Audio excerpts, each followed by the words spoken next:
Just sign it. We're done. You'll finally stop pretending you belong here.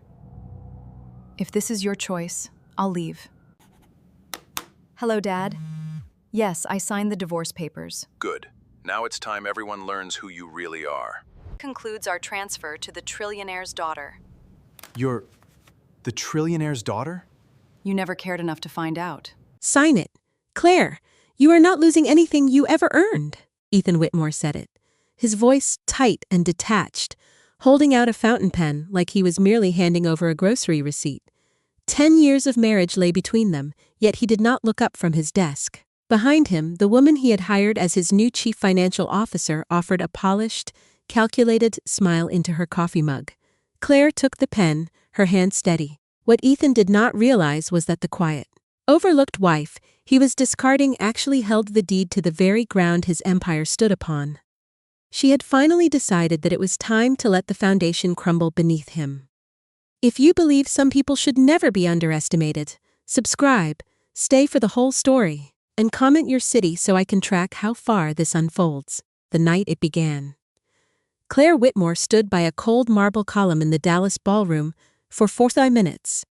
In that time, 3 different guests had mistaken her for a member of the catering staff. Asking her to take their coats, she did not bother to correct them. She simply took the garments, folded them over her arm, and passed them to a young caterer who looked absolutely mortified. "Ma, I am so sorry, they should not have done that," he whispered. Claire just smiled, a flicker of sad wisdom in her eyes. "It is fine," she told him. "They are nervous. Nervous people always look for someone who seems like they will say yes." "You do seem like that," the young man admitted before turning pale. Claire shook her head. "You are right," she said. "I do." Across the room, Ethan was laughing, a practiced, booming sound that signaled he was performing for an audience. Somewhere in the last 4 years, the man she married had vanished into the persona he built. She watched him weave through the crowd, 42 years old, silver threading his temples as if it were a tactical style choice. One hand was perpetually resting on someone's shoulder. A politician, an investor, a woman with a microphone. Whitmore Technologies had just reached a valuation that made industry titans whisper, and Ethan had spent the entire evening soaking in the adulation. Claire, meanwhile, had spent the evening holding coats. "Mrs. Whitmore," a voice interrupted. She turned to see a man in his 60s with kind, weary eyes. She remembered him, Harold Kessler. She had met him years ago, back in the era when Ethan actually valued her presence enough to introduce her as his equal. "Harold," she said, her voice soft but clear. "Harold Kessler, you were the one who gave Ethan his very first server contract." The older man blinked in surprise. "You remember that?" he asked. "I remember everything," Claire replied. "You did not make him beg for it. There are not many people in this business who can say that." Harold shifted, looking both embarrassed and genuinely pleased. "I remember you too clearly. You were the one who made the call. 2 in the morning, if my memory serves." 1:40, Claire corrected gently. His wife answered. Harold chuckled. "She still talks about it. Says a girl who calls at 2 in the morning about server infrastructure is going to go far in this life." His expression shifted suddenly. "Can I say something, Claire?" "You do not have to answer. You can say it," she replied. Harold glanced toward the center of the ballroom, where Ethan stood, draped in the attention of a young woman in a dark green dress. "He does not bring you up in meetings anymore," Harold said quietly. "It used to be every single meeting. My wife did this. My wife caught that. Now it is always my team." Claire kept her face entirely still. It was a skill she had perfected over 38 years, learned from a man who never once lost his temper in public. "Teams grow," she said smoothly. "Sure," Harold replied, though he did not sound convinced. "Anyway, I just wanted you to know that somebody remembers the foundation." He walked away, leaving Claire with that hollow, thin ache of being seen by the wrong person at the wrong time. Then, a microphone screeched, and Ethan's voice filled the room. "Everyone, listen up. I want to do this now before the bar claims all of you," Ethan announced. The crowd roared with laughter. He had them. He always had them in the palm of his hand. 3 years ago, he continued, I sat in a room with 4 people, a whiteboard, and a plan that everyone in this room said was insane. Some of you told me twice. More laughter. Claire watched him from the shadows of the column. "And tonight, we are the fastest growing artificial intelligence company in this country. not just one of them. The applause rolled up like a storm. But I did not do this alone, Ethan added. Something in Claire's chest lifted involuntarily. A humiliating reflex she thought she had long since killed. I want to introduce you to the person taking us to the next level. Ethan gestured grandly. Our new chief financial officer. She left a top-tier firm that offered her double what I could, just to join our mission. She is the smartest person I have ever put in a room, Madison Carter. The woman in the dark green dress stepped forward, and the room erupted into a standing ovation. Claire did not move. She watched her husband place his hand on Madison's lower back. It was not a professional gesture. It was the specific, intimate place a hand rests when it has been there many times before. She watched Madison lean into the touch. The smallest, most damning inch in the world. 200 people failed to notice, but Claire saw it all. Ethan kept talking. There are people who build and people who watch. Madison builds. The applause returned, and under the roar, Claire could hear the frantic rhythm of her own pulse. She laid the last coat on a nearby chair and turned toward the doors. She had barely reached the hallway when she heard the sharp click of heels behind her. Mrs. Whitmore. Claire stopped and turned. Madison Carter was smiling at her. It was a perfect smile. Practiced to look effortless. I wanted to introduce myself properly, Madison said. Ethan talks about you so much, does he? Claire asked. He says you are very private. That is a generous word for it, Claire replied. Madison laughed as if they were old friends. I hope this is not strange. I know the position came together quite fast. 9 weeks, Claire noted. Madison's smile held, but her eyes flickered with unease. You keep track. I keep track of everything, Miss Carter. It is the only skill I have truly mastered. Madison tilted her head, trying to regain the upper hand. Can I be honest with you? Woman to woman? Claire knew that phrase was only ever used before a cruelty was inflicted. Madison recovered quickly, though. I only meant this world is brutal on the ones who stay home. Nobody says it out loud, but it is true. I think it is brave what you do. Standing back. Letting him have the spotlight. Letting him have it, Claire repeated tonelessly. You know what I mean, Madison pressed. I do, Claire said. I just want to be sure you do too. They stared at each other for 3/10 seconds. Then Madison smiled again. He is going to need someone who can keep up with him. That is the second thing people say, Claire noted. Right after Woman to Woman, she walked out. Ethan arrived home at 1 a.m, finding her sitting in the dark kitchen with a cup of tea she had not touched. You left, he stated. I did. Claire, there were 40 people there. Do you understand what tonight was? Do you have any idea? It was just a Tuesday, Claire said. Sit down. I am not going to sit down, Ethan snapped. Then stand, she replied, looking up at him. Where does your hand go, Ethan? He stopped dead. What? Where does your hand go when you introduce a woman at a podium? The silence had a heavy, suffocating shape. Ethan tried to fill it with noise. Oh my God! Do not start this! No! Do not do this tonight! Tonight, he laughed, and it was not his public laugh. It was the sharp, jagged one, the one that had teeth. Claire, you stood in a corner for 3 hours and now you want to have an argument about where my hand was? I want you to say one true sentence, Claire said. Just one. Any sentence you pick. Here is a true sentence. Madison Carter came in with a restructuring model that will save this company $11 million in the next 2 quarters. That is true. Here is another one. You have not been in that building in 2 years. You asked me not to come. I asked you, he started, then corrected himself. I asked you not to attend a board meeting where you had no role. No role, Claire repeated softly. You have no title, Claire. That is not an insult. That is just a fact. She stood up to face him. She moved slowly. Having learned long ago that speed is often read as panic, while stillness reads as absolute certainty. She had learned this from a man who could end a brutal negotiation simply by picking up a glass of water. Ethan, she said, do you remember the 2nd year? Do not do this. Payroll was due that Friday. On Wednesday, you had $931,000 in obligations and $41,000 in the account. You sat on the bathroom floor and told me you were going to call everyone on Thursday to tell them it was over. I remember. Claire, I was there, and on Thursday morning, a wire came in, Claire continued. $2.4 million, anonymous convertible note, no board seat, no conditions. From an entity called Meridian Bell. What is your point? My point is you never asked who Meridian Bell was, I asked. Nobody knew. Lee Xil said it was clean, and I had a company to save, so I saved it. You never asked me, Claire said quietly. He stared at her, and for a split second, something moved behind his eyes. A door opening a half-inch onto a room he had never bothered to look into. Then he slammed it shut. Because you were at home, he said dismissively. What would you have known about a convertible note? Claire nodded slowly. Okay, she said. Okay. Ethan spread his arms wide. Okay, what does okay mean? Say what you mean for once in your life. I mean okay, Claire said. I finally have my answer, and I want to thank you for giving it to me so clearly. You have no idea how rare that is. Claire, you should just sleep, she said. You have a 9 o'clock meeting. How do you know I have a 9 o'clock? She asked, her voice steady despite the jagged rhythm of her heartbeat.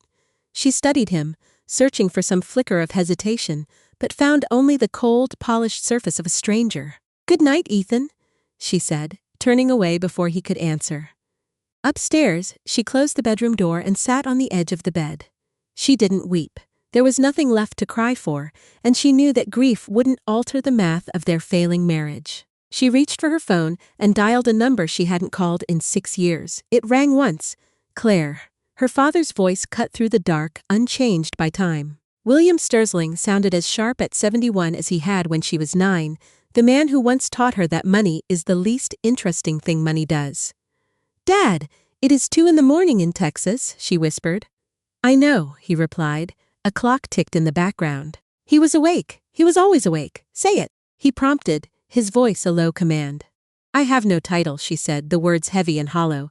A silent stretch between them, thick and suffocating. It was true, and he knew it. That is the point, Dad, she continued, her voice trembling. He was right. I built it that way on purpose. For 10 years, I meticulously constructed a version of myself without fingerprints, a ghost in his machine, so that when he finally loved me, it would mean something real. Now he doesn't love me, and the only proof I have of my entire experiment is the crushing reality that he was right all along. Her father didn't speak for a long moment. Do you want me to be your father right now? Or do you want me to be William Sterling? Claire closed her eyes, feeling the weight of the night. Ask me tomorrow, she said. Claire, ask me tomorrow, Dad.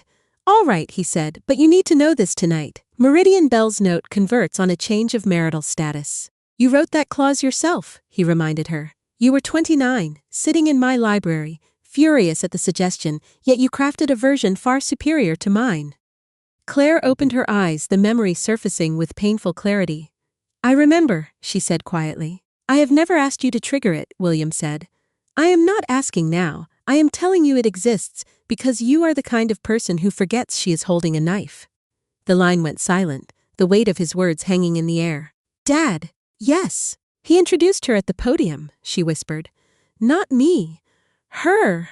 Her father exhaled, and in that sing breath she heard the sound she had encountered only twice before, at her mother's funeral and during the hostile takeover attempt of 1994. Go to sleep, sweetheart, William Sterling said. Tomorrow is going to be a long day. And it was. At 9:40 the next morning, the phone rang. It was Priya, Ethan's assistant of 6 years, a woman whose voice was a metronome of efficiency until today. Her voice wobbled. Mrs. Whitmore, Ethan would like you to come into the office now. At 11, she added, he asked me to say it is a business matter. Claire sat very still, listening to the tremor in the other woman's tone. Priya, ma'am, is Miss Carter going to be in the room? The silence that followed lasted 2 seconds too long. Yes, ma'am, and is there an attorney? Mr. Devo is on the calendar for 11:15. Thank you, Priya. You did not have to tell me that, Mrs. Whitmore. Priya's voice cracked, then steadied. In the 2nd year, you brought lunch to the whole floor for 11 weeks straight. Nobody in that building thinks you were nothing, Priya whispered. He is the only one. Claire took a steadying breath. Wear the blue one, Priya said suddenly. I am sorry, that was inappropriate. No, Claire said. It was not she wore the blue one. Walking into Whitmore Technologies at 11 in the morning felt like returning to the scene of a crime. People still knew her face. A developer named Owen stood up instinctively.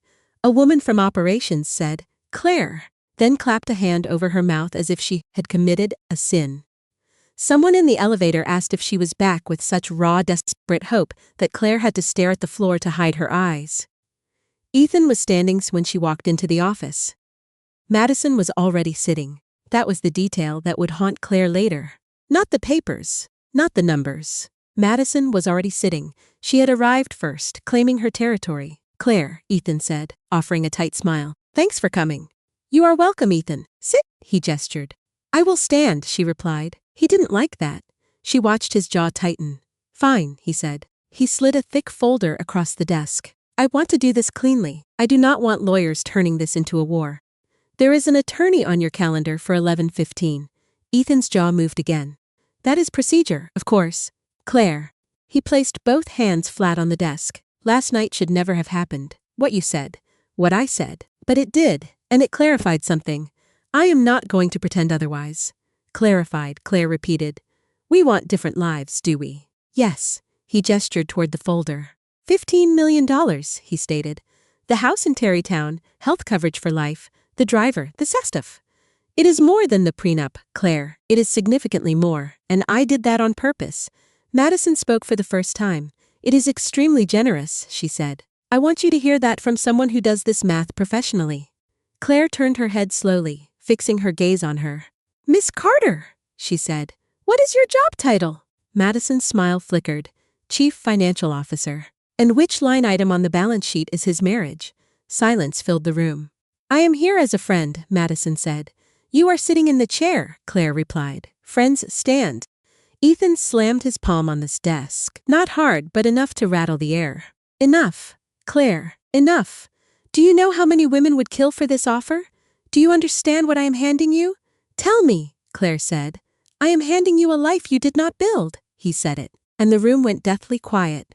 Claire watched him hear his own words and decide, in that heartbeat, not to take them back. There it is, she thought. Fine, there it is. I built this, he continued, his voice rising. Every dollar in that folder came out of 18-hour days, and I am giving it to you anyway because I was raised right, because you were there, because I am not a monster, but do not stand in my office and make me feel small for being generous. Claire picked up the folder. She read it, not skimmed, read it, all 11 pages. It took 4 minutes and 40 seconds, and no one spoke. Claire could feel the exact moment Ethan started to become uncomfortable, and she deliberately let it drag for another 90 seconds just to watch him squirm. Page 7, she said finally. Section 4B. Ethan blinked, confused. What? Mutual release of all claims, known and unknown, including but not limited to any interest, equity, contractual or beneficial, in Whitmore Technologies or its affiliates arising at any time. She looked up. Who wrote this? Devo. No, he did not. Claire looked at Madison. Devo writes heretofore twice a page. Whoever wrote 4B does not. Madison's face remained a mask, which told Claire everything. Does it matter? Ethan snapped. Only to me, Claire said. It is standard. It is not standard, Ethan. It is specific. Standard says marital property. This says beneficial interest arising at any time. Someone in this room is worried about something they cannot name, she said softly. That is not an accusation. That is a compliment. Someone in this room is careful. Claire. Ethan's voice had changed. He had finally heard it. He was not stupid. That was the true tragedy of him. He had never once been stupid. What am I missing? And there it was, the last door. Claire stood there, feeling the weight of 10 years compress into the space of one question. She could tell him the truth in 6 words. Meridian Bell is me, you fool? She could watch his face shatter. She could watch him realize that the woman he had dismissed as decorative had been the very foundation beneath him for a decade. And then, he would love her again. That was the thing, that was the whole lingering horror of it. He would love her again immediately, completely and forever, and every day for the rest of her life, she would know exactly why. Claire, Ethan said, ask me, whatever it is. Ask me. All right, Claire said. I have one question. If you answer it honestly, I will sign this and you will never hear from me again. If you lie, I will know and I will still sign it. But you will have to live with the weight of that lie. That is not a question, that is a threat. It is the last favor I am ever going to do for you. Do you want it or not? Ethan looked at her, his eyes searching. Ask, he said. Claire said, do you really believe I contributed nothing? And Ethan Whitmore, who had a photographic memory for every digit, who had been on the bathroom floor at 3 a.m., with his wife's hand on the back of his neck, whispering, breathe, Ethan, we are not done. Whitmore smiled. It was almost gentle. That was what made it truly unforgivable. I think, he said, that you were always comfortable living in my shadow. Nobody moved. Then, Claire nodded once, reached across the desk, and picked up his pen. Wait, Ethan said. Claire, I did not mean you did, she said. And I asked, so it is mine now, she signed. She signed all 11 pages without hurrying, the only sound in the office the scratching of the nib against paper. When she was finished, she squared the pages, set them down, and pushed them back across the desk with 2 fingers, her touch light and final. Now strike the money, she said. Ethan stared at her. What? The 15 million? Strike it. The house in Terrytown? Strike it. The coverage, the car, the staff, all of it. I will sign an amendment right now, or your attorney can draft it at 11:15, and I will come back. I do not care which. Claire, that is, he actually laughed, a sound of pure disbelief. That is insane. That is Madison's. Tell her. Madison had gone deathly quiet, her composure finally cracking. Mrs. Whitmore, she said slowly. If you refuse consideration, there is an argument that the release is not enforceable. You should take $1. Take something. I know, Claire said. I know exactly what I should take. She looked at Madison for a long moment, and something passed between the 2 women that had nothing to do with Ethan at all. You are good, Claire said. You are actually good at this, and that is the truly tragic part of it all. You never had to play it this way, Ethan. Listen to Madison, Claire said, her voice sharp. Sit down first. Madison shifted, her hand tightening reflexively on the leather arm of the chair. Claire turned to her husband, or rather, her ex-husband, as of exactly 11 minutes ago. At least it's in the eyes of the law. Ethan, she said, I do not need a single thing from you. Everybody needs something, Ethan countered, though the words tumbled out all wrong, like a drowning man grasping for a railing that wasn't there. No, Claire said, that is not a law of nature. That is just the only thing you know how to believe because it is the only way you can live with what you did this morning. Claire, you were kind. I want you to know I am not making that up. In the first year, you gave Owen your car. You never told a soul. You told me you sold it, but you just gave it away. Ethan felt his throat tighten. I love that man very much, Claire said softly. I do not know where he went. I looked for him for 4 years. She reached for her purse. Claire, sit down. Sit down and let us talk, Ethan pleaded. Ethan, she said, pausing at the door. When it starts, and believe me, it is going to start soon. I want you to remember that I gave you a question and you gave me an answer. He frowned, confused. When what starts? Claire did not answer. She walked out across the floor where she had bought lunch for everyone past Owen, who stood up instinctively, past the woman from operations and past Priya, who was crying at her desk. Claire stopped, resting a hand on her shoulder. 6 years? Claire said. You never once let him look unprepared. Ma'am, when you get the call, Claire said. Take it. Priya wiped her face. What call? How will I know? Claire said. She was stepping into the elevator when her phone buzzed in her hand. She stared at the screen. William Sterling. She let it ring twice, then answered, speaking the only 3 words left in her vocabulary. Be my father. There was a profound, heavy silence on the line. Then William Sterling said, very quietly, I have got you, sweetheart. Then in a cold, different voice, the one that had dismantled powerful men's, he said, give me 48 hours. Upstairs, Ethan Whitmore was still clutching 11 signed pages, holding exactly what he wanted. Yet, he could not understand why his hands were trembling. She is bluffing, Madison insisted. Nobody walks away from $15 million. She will be back here on Thursday with a high-priced lawyer. Yeah, Ethan said, sounding hollow. Yeah. He walked to the window.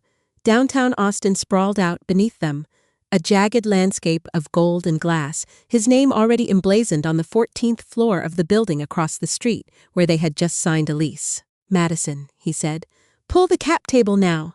Pull the cap table, Ethan. The acquisition closes in 9 days. We've got to pull the cap table, Ethan repeated, his voice rising.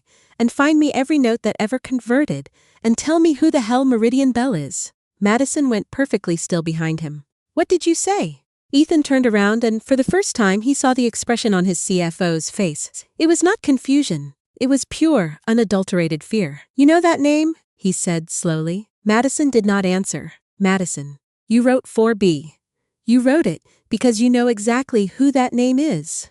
She stood up, her voice surprisingly steady, and she delivered the one sentence that would dismantle Ethan Whitmore's entire life as he understood it. Ethan, Madison Carter said, I need you to sit down and understand that I only found out 3 weeks ago. I need you to understand that I tried to get her to sign a release before you said something you could not take back." Ethan did not sit down. "Who is she?" he demanded. Madison looked at the door Claire had just walked out of. "She is the reason this company even exists," she said, "and you just had the audacity to tell her she lived in your shadow." At 11:52 that morning, Madison Carter spoke the name again, and Ethan Whitmore heard it the way a dying man hears a terminal diagnosis. "Meridian Bell is not a fund, Ethan. It never was. It is a single-purpose entity. One member, one signature." "Whose signature?" "I am not going to be the one who tells you," Madison said. He crossed the room in 4 long steps. "I have 410 employees. I have a closing in 9 days. Whose signature?" "Then let me do my job," she snapped. "My job right now is to get her back in this building and put $1 of consideration in her hand. Because if that release is not enforceable, you do not have a company. You have a rental. Answer the question." "I am answering a better one." Ethan grabbed the folder and held it up.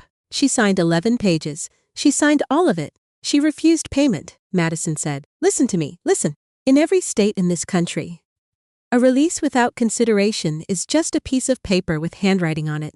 She did not walk out of here beaten, Ethan.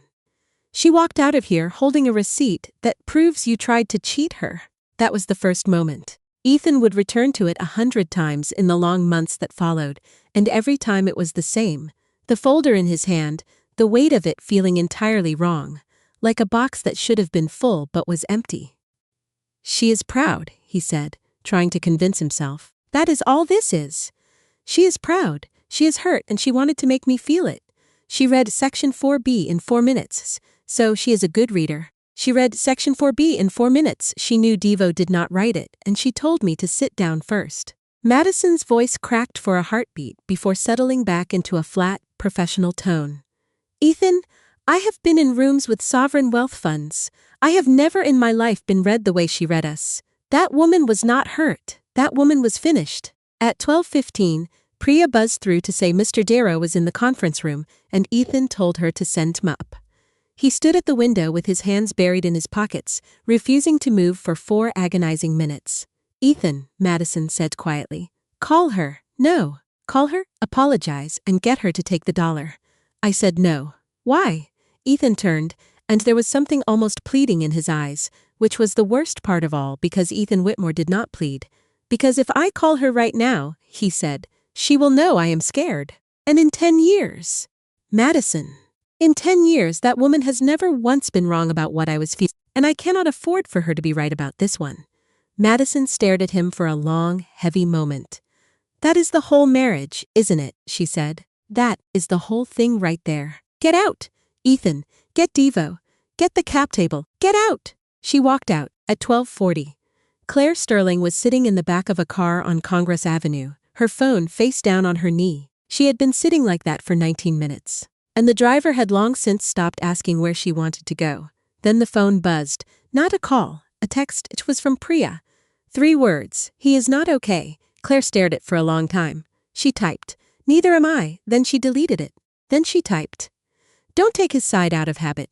She deleted that too. Finally, she wrote, "Update your resume tonight, not because you will need it, but because you should never work for someone you are afraid to leave." The reply came in 11 seconds. "Ma'am, is it true you are not taking anything?" Claire typed, "It is true. Why?" Claire's thumb hovered. "Because he offered it to a woman who did not exist," she wrote, "and I am done pretending to be her." She turned the phone off. At 1:20 that afternoon, in a building on Park Avenue that bore no sign, a man named Grant Hollis walked into William Sterling's office and placed a single sheet of paper on the desk. "Meridian Bell," Hollis said. $2.4 million. Year 2 convertible. Never converted. Never called. It has been sitting there for 8 years like a landmine someone planted in their own front yard. The terms are convertible at the holder's option upon any of 9 triggers. Hollis looked up. Trigger 6 is a change in the marital status of the holder. William Sterling did not react. Hollis said carefully, "I have been doing this for 22 years, and I have never seen a clause like that in an early stage note. That is not a financing instrument. That is a woman building herself an exit and then choosing never to use it. She is not a woman, William said. She is my daughter. Understood. What does it convert into? Hollis hesitated. Mr. Hollis, 19%, Hollis said, at the year 2 valuation post-conversion. 19.2%. 2% of Whitmore Technologies as of this morning. The clock behind William Sterling ticked rhythmically. Which makes her, William said, the single largest outside holder, Hollis added. Bigger than the Seasbury, bigger than Ethan's co-founder, bigger than everyone except Ethan himself. And it is not even close. And if she never converts, then it is just a $2.4 million loan he has been servicing out of petty cash for 8 years. And nobody ever thinks about it again. William Sterling stood up, walked to the window, and put his hands behind his back. In that room, that stance meant something. The way weather means something to farmers. Hollis had worked for him for 11 years and had only seen him do it twice. Don't convert, William said. Hollis blinked. Sir, you heard me, Mr. Sterling. With all due respect, that note is the fastest, cleanest, most surgical weapon I have ever seen. It is her knife, William said. Not mine. If I pick it up, then, for the rest of her life, the story will be that her father saved her. And she will believe it, and she will be 9 years old again in every room she walks into forever. He turned around. No, we do not touch the note. Hollis set his jaw. Then what do you want? William Sterling smiled, and Grant Hollis, who was not a soft man, felt the hair on his arms stand up. I want to know who his suppliers are, William said. I want to know who is underwriting his line of credit. I want to know the name of every bank on that acquisition and every board member's brother-in-law. I do not want to hurt him, Grant. I want to stop helping him. We are not helping him, are we? William asked, his voice cutting through the stillness of the office like a sharp blade. The sprawling operation of Whitmore Technologies depended entirely on a rare earth substrate sourced from a specific plant in Malaysia. Hollis moved toward the desk, his eyes scanning the document William had shoved his way. As he read the ownership details, every drop of color drained from his face. William watched him with cold, predatory patience. Say it, William demanded, his tone dangerously soft. We do, Hollis whispered, the realization hitting him with the force of a physical blow. Sterling Global held a 61% stake in the parent company.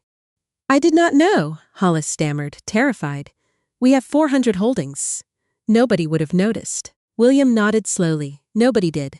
For a decade, that man had been buying his lifeblood from his wife's family at a deep discount, all while believing his own genius had secured the deal. William sat back, satisfied. I never once lifted a finger to help him. She begged me not to, and I respected her wishes. He lived his entire life in a house of cards he never realized was built by her.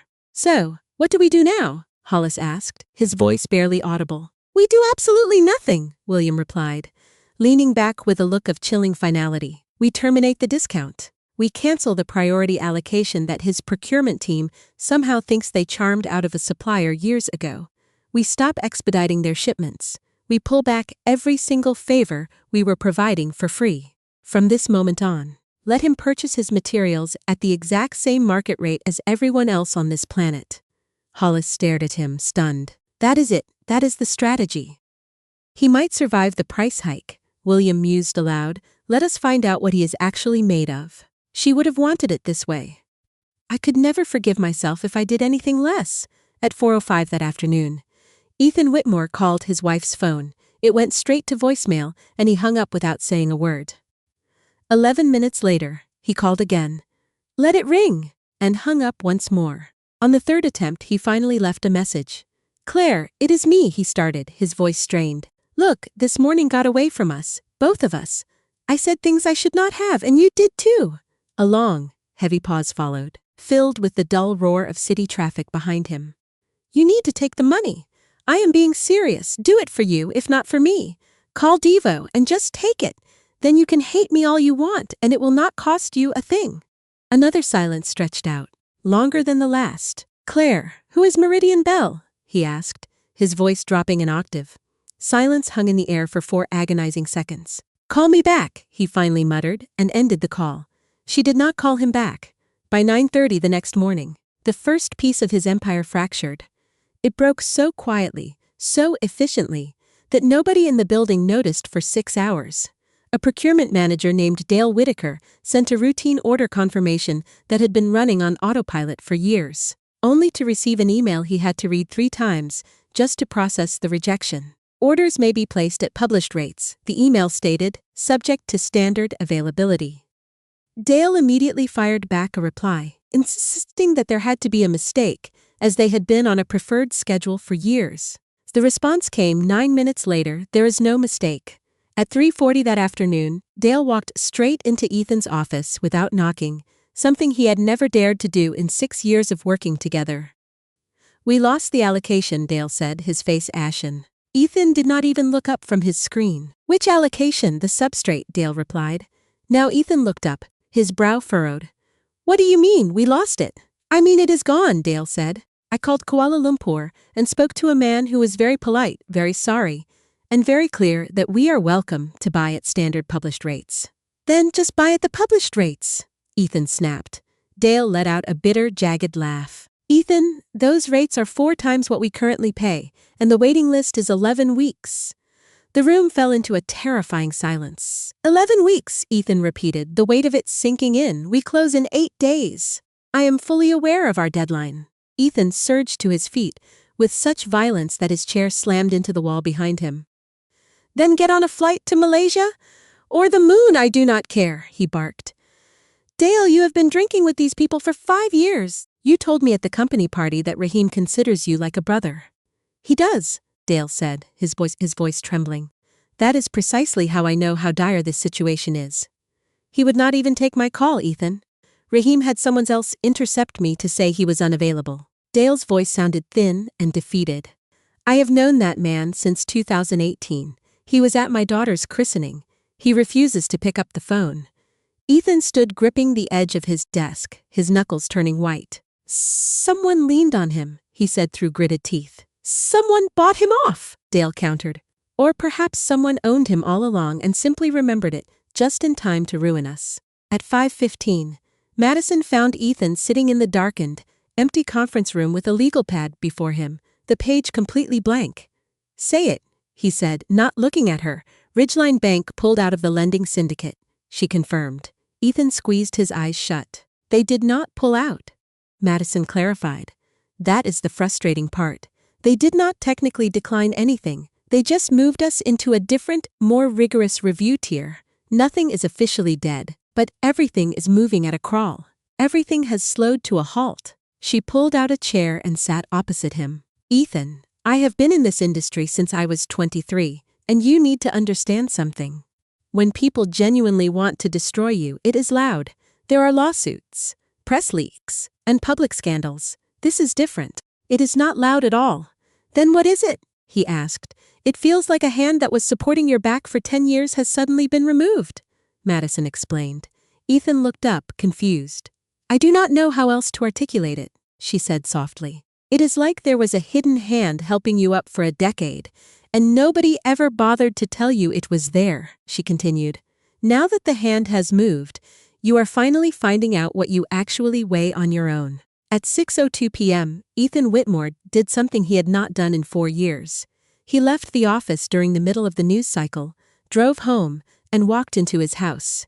He stood in the kitchen, the space where his wife had often sat with a cup of tea she never touched. He opened her desk drawer, not knowing what he was searching for.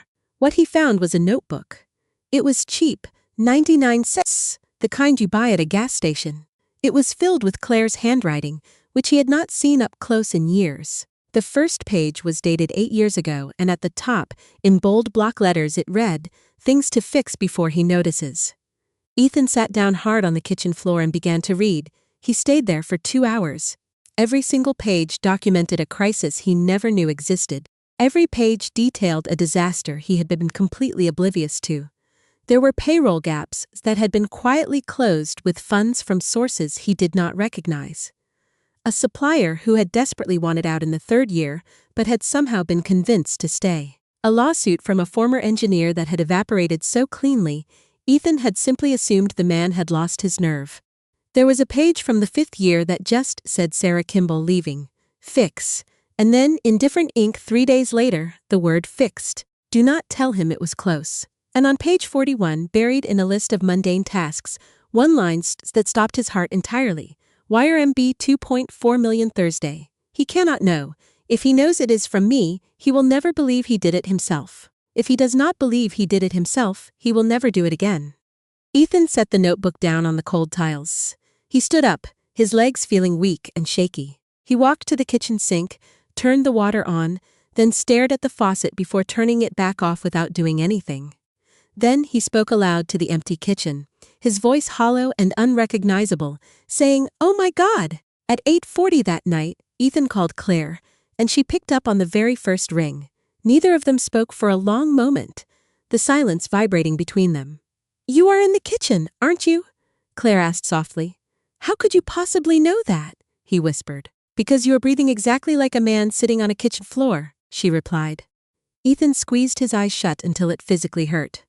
"Meridian Bell is you," he said. "Yes," Claire answered. "Don't," he pleaded. "You poured $2.4 million into my company and let me believe I was a genius the entire time." "You were a genius," Claire said firmly. "That is the part you will never be able to accept now, and that is my fault. I have made my peace with it. You were a genius, Ethan. You just were not a genius all on your own, and you could not survive knowing that truth, so I let you live in the dark." "That is not love," Ethan spat back. He said, "That is just management." "Yes," Claire said, her voice steady. "It is management. I managed your entire career for 10 years, and I did it so effectively that you stood on the stage about the difference between people who build things and people who watch." Her voice did not shake, and that lack of tremor was what finally undid him. "You want me to play the villain in this, and I will take that role," she continued. "I will take all of it. I lied to you for a decade about who I was, and I do not get to be the innocent one anymore." "Who are you?" he demanded. Silence followed. "Claire, tell me, who are you?" "You are going to find out in about 14 hours, she said.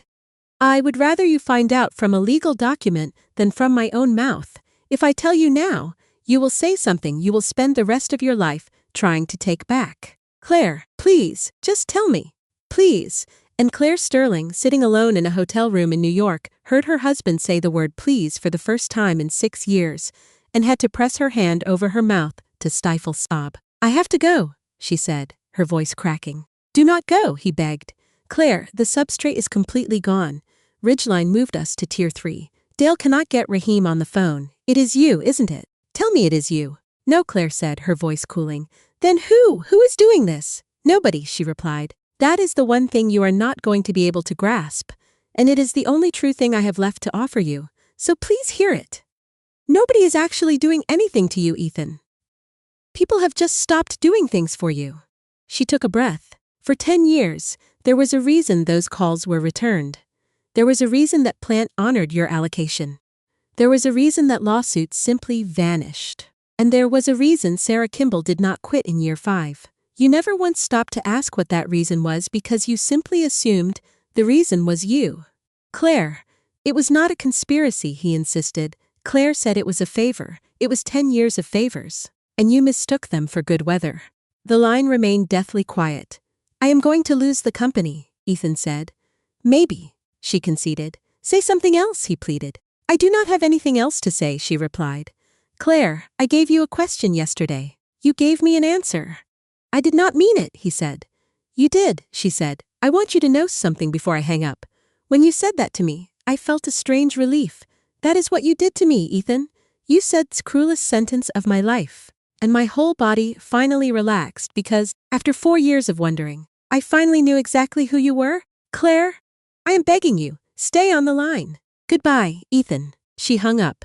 Claire Sterling sat on the edge of the hotel bed, staring at the blank screen of her phone, and finally allowed herself to break.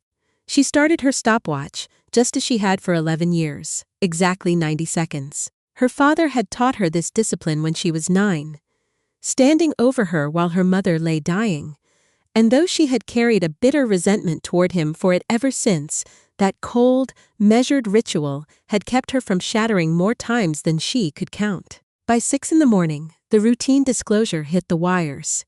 It wasn't a press release or some dramatic leak, just a mundane, amended filing by Sterling Global Holdings, documenting their vast ownership across 406 companies. It took a junior analyst in Boston named Wesley Pham about 40 minutes to find line 211. Wesley typed a message to his group chat at 6:47 in the morning. Wade is the substrate parent, he wrote. A sterling holding. Silence hung over the chat for 3 minutes before someone replied that it had been a sterling holding since 2016. A scramble followed. They pulled the Whitmore cap table. They questioned the name Meridian Bell. Who was Meridian Bell? At 7:31, Wesley pulled a Delaware filing from 8 years ago. One name was on it. He leaned back, whispering to the empty air, "You have got to be kidding me." By 8:15, Ethan had 240 missed calls. At 8:16, Madison Carter stormed into his office, slammed the door, and locked it, a breach of decorum no one had ever attempted. "Ethan, sit down," she commanded. "I'm not going to sit. Sit down." He stayed on his feet. Madison laid a single page on his desk. "Claire Whitmore," she said, though her legal name at birth was Claire Amelia Sterling, the only daughter of William Sterling and the sole heir to Sterling Global Holdings. The valuation was private. "Ethan, I need you to hear this number. I am not exaggerating and I am not rounding up. Say it. $1.2 trillion. Ethan went deathly still. He stood frozen for 11 seconds. A duration Madison counted, being the type of person tracks. "That isn't a real number," he breathed. "It is," she replied. "That is not a number a person is. It is a family," Madison said, her voice tight. "Energy, rail, ports, semiconductors, and 2 separate undersea cable consortiums. They own the parent company that makes the aluminum for the frame of the phone in your hand. Ethan, focus. In 9 minutes, your board is going to call, and your answer will determine if you have a career left." "What question?" "They are going to ask if you knew," Madison replied. Ethan looked at her, his expression hardening. "They are going to ask if you knew who your wife really was," she finished. "If you tell them no, they will ask how a man who failed to know his own wife for a decade can be trusted to manage an acquisition worth $200 million in 8 days. The room went silent. "And if I say yes," Ethan asked, "then you married $1 trillion and kept it hidden from your investors for 10 years, and that is securities fraud," she said. Ethan began to laugh. It was a jagged, hollow sound. He braced his hands on the desk, laughing until he could barely breathe. Then he stopped instantly, like a switch. 19%, he said. Madison went still. "What? Meridian Bell, the note," he muttered. His eyes met hers, clear and terrifying. "You ran the numbers 3 weeks ago. That is why you wrote 4B.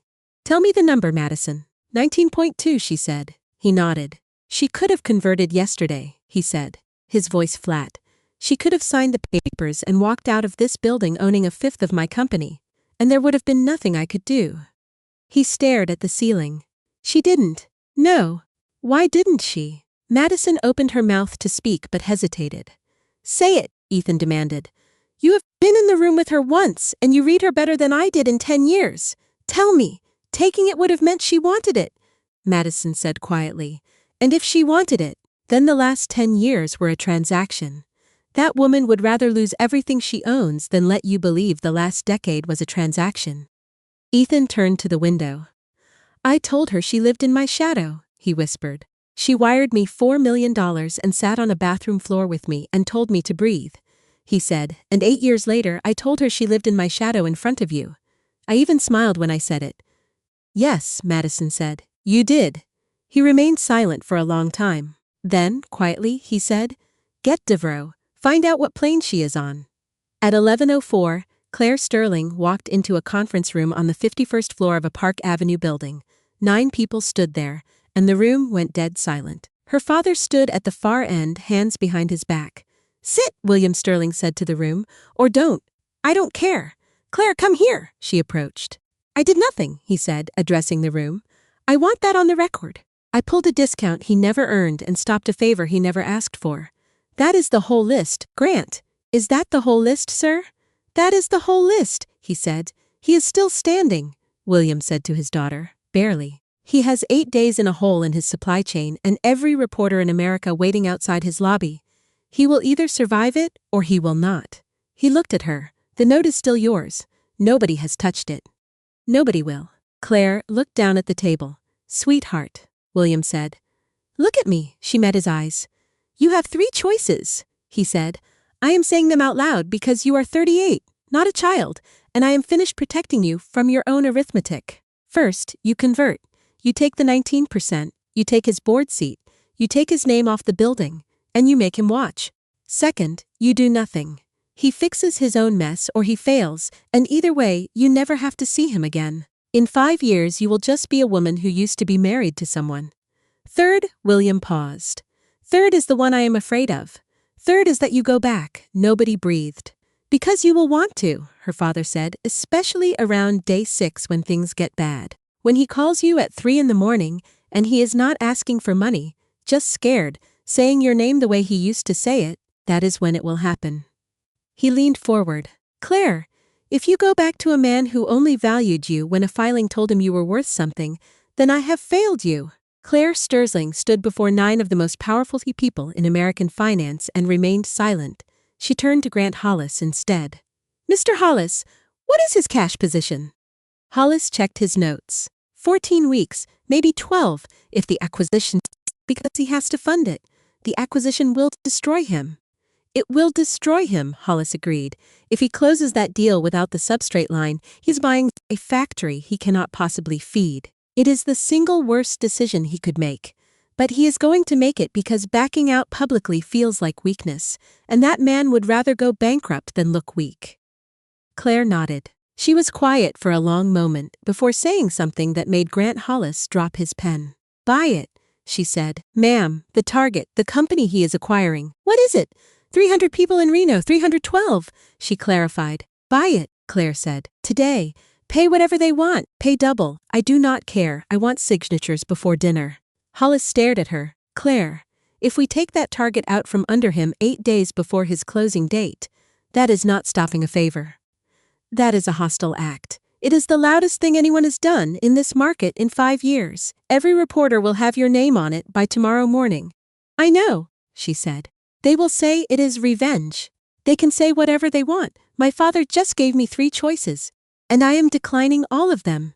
Every head turned to William Sterling. William Sterling, who had not smiled in a business meeting since 1994, looked at his daughter with an expression that took Grant Hollis 11 years to finally understand.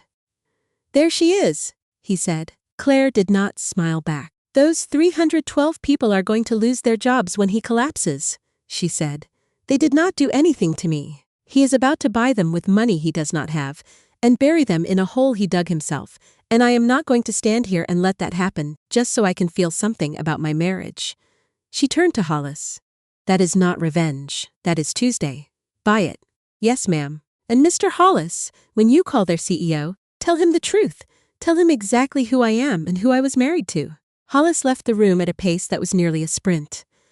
At 11:40 that morning in Austin, Texas, Ethan Whitmore's phone rang. It was a number he did not recognize. He answered it, and a man's voice spoke. Mr. Whitmore, this is Ray Deakins in Reno. I am calling because I have just received an offer, and I was instructed to tell you about it before I gave them an answers. Son, I have to be honest with you. I have been in business 40 years, and I have never had anyone do that before. Ethan's mouth went dry. Who made the offer? He managed to ask. Well, Ray Deakins said, that is the part you are going to want to sit down for. At 11:44, Ray Deakins said the name, and Ethan heard his own blood rushing. Sterling Global Holdings, Deakins said, and before you ask, no, it is not a fund manager. It is not some middleman outfit. The woman herself got on the phone with me. Claire Sterling. Ethan stood there. Silence, heavy in his lungs. Mr. Whitmore, you still there? I am here now. Here is the part I keep chewing on, Deakins said, his voice gravelly. She calls me herself. No banker, no lawyer, no assistant on the line, and the first thing out of her mouth, before a single number, before anything she says, Mr. Deakins, I need to tell you who I am. And I need to tell you who I used to be married to, because you are going to find out in about 6 hours from a reporter, and I would rather you hear it from me. He paused. 40 years. Son, nobody has ever done that to me, not once. What did she offer? 280. Ethan closed his eyes, the weight of the number crushing. His own bid was 210, and it had taken him 4 months and every favor he had to scrape that together. And she said something else. Deakins went on. She said I could say no. She said if I said no, nothing would happen to me. No retaliation, no blacklist, no predatory phone calls to my bank. She said it twice, like she needed me to actually believe it. Do you believe it, Mr. Whitmore? Deke said. I have 312 people out here, and about 90 of them have been with me since we were welding circuit boards in a body shop. I do not have the luxury of believing anybody. So, let me ask you plain, because she told me to ask you plain. Can you still close? The silence went on so long that Deacon said his name again. Say it out loud, Deacon said, not unkindly. It is easier out loud. No, Ethan said. Say the whole thing. I cannot close. Ethan said, my substrate line is gone. If I bought you today, I would be buying a factory I cannot feed, and in 6 months I would be laying off 200 of your people just to make the math work, and I would tell myself it was just the market. Deacons exhaled. There it is. You already knew. I already knew. I wanted to see if you did. A chair creaked somewhere in Nevada. Son, can I tell you something, man? And then I am going to sign her paper. Go ahead. I met your wife once 4 years ago at that thing in Scottsdale. Little lady hung back by the wall. She asked me about the body shop. Deacons laughed. Nobody asks about the body shop. Everybody asks about the exit. She asked me the name of the guy who let us use it and whether he ever got paid back. His name was Curtis Hale. And no, he never did. And I have thought about that damn near every day for 31 years. And she is the only person in this entire industry who ever made me say it out loud. Ethan's hand was shaking. He watched it happen from somewhere outside his own body. She remembered his name. Deacons said today on the phone. 4 years later, said Mr. Deacons. Before we start, did Curtis Hale ever get paid back? And I said, no, ma'am. He passed in 2009, and she said, then let us do this in a way he would have liked. Ethan could not speak. I am sorry for whatever is happening to you, Ray Deacons says. I truly am. But son, if a woman like that walked away from you, she did not do it in a day. He hung up. At 11:58, the board called. Ethan put it on speaker because his hands were not working, and Madison stood by the door with her arms crossed, and the first voice was Harold Kessler's, which was somehow worse than anything. Ethan, it is Harold. We have 7 of 9 on the line. Harold, son, I am going to ask you one question, and I want you to think for a second before you answer, because there are lawyers listening. Asked. Did you know who your wife was? Madison's eyes came up fast. She mouthed one word. Careful. Ethan looked at her, and then he did the thing that he would later understand was the first honest act of his adult life, and it cost him everything, and he would have done it again. No, he said. Nobody spoke. I want that clean, Ethan said. I did not know. Not a rumor, not a suspicion, not a feeling. I sat across from that woman for 10 years, and I never asked her one real question about where she came from because I did not care. That is the answer, Harold. It is not that she hid it. It is that I never looked. A man named Corbin Ellis said, Ethan, that is not better. I know it is not better. You understand what you just did, Ellis said. You just told 9 fiduciaries that the CEO of an artificial intelligence company, whose entire pitch is pattern recognitions, missed $1 trillion in his own kitchen. Yes, there is no version of this where you keep the chair. I know. Harold Kessler cut in quietly. Corbin, give the man a minute. Harold, with respect, give the man a minute, Harold said. And something in it shut the line up. Then Harold said, Ethan, the Reno deal. Dead. How dead? Deacon signs with Sterling this afternoon. He called me first. She made him call me first. Somebody on the line made a small sound. She made him call you first, Harold repeated. Yes. Ethan, Harold said slowly. Do you understand what she did? She took the deal. No. Harold's voice went up for the first time in the 11 years Ethan had known him. No, son. She saved 312 people from a bankruptcy you were about to hand them. And then she made sure you got to hear it from a human being instead of a headline. And you are sitting there calling it a hostile act. A pause. I have been in this business since before you were born. That is the single most decent thing I have ever seen anyone do in a takeover, and she did it to you and you still cannot see it. Ethan put his hand over his mouth. Emergency session, Corbin Ellis said. Friday 9 a.m. Friday, Harold agreed. Ethan, get counsel, not Devo. Real counsel. The line went dead. Madison Carter locked the door for the second time in 2 days. Sit down, she said. Madison, I am not asking. Something in her voice was different and Ethan noticed it and sat. 3 weeks ago, Madison said, you asked me how I found out about Meridian Bell. You said you ran the cap table. I lied. She put her phone on the desk face up. Somebody called me. Ethan went very still. 14 months ago, Madison said, before I ever met you, before the search firm called, before your name was in my life at all. I got a call from a woman who would not give me her name, and she asked me one question. What question? She said, if a company was quietly insolvent in 3 years and everyone in the building was too loyal to say so, would you say so? Ethan's mouth opened. I said, yes, Madison said, and she said, good. And she hung up. And 11 days later, a search firm I had never heard of called me about a CFO seat at a company I had never applied to, and the compensation was insulting, Ethan. It was insulting. I turned it down twice, and every time I turned it down, the offer came back better and faster than any process I have ever seen. Like somebody was standing behind the recruiter, telling her exactly what I needed to hear. Ethan did not move. Say it, he said. It was her, Madison said. It was Claire. She built the search. She found me. She put my name in front of your search firm and made sure it stayed there until you said yes. That is not, Ethan stood up.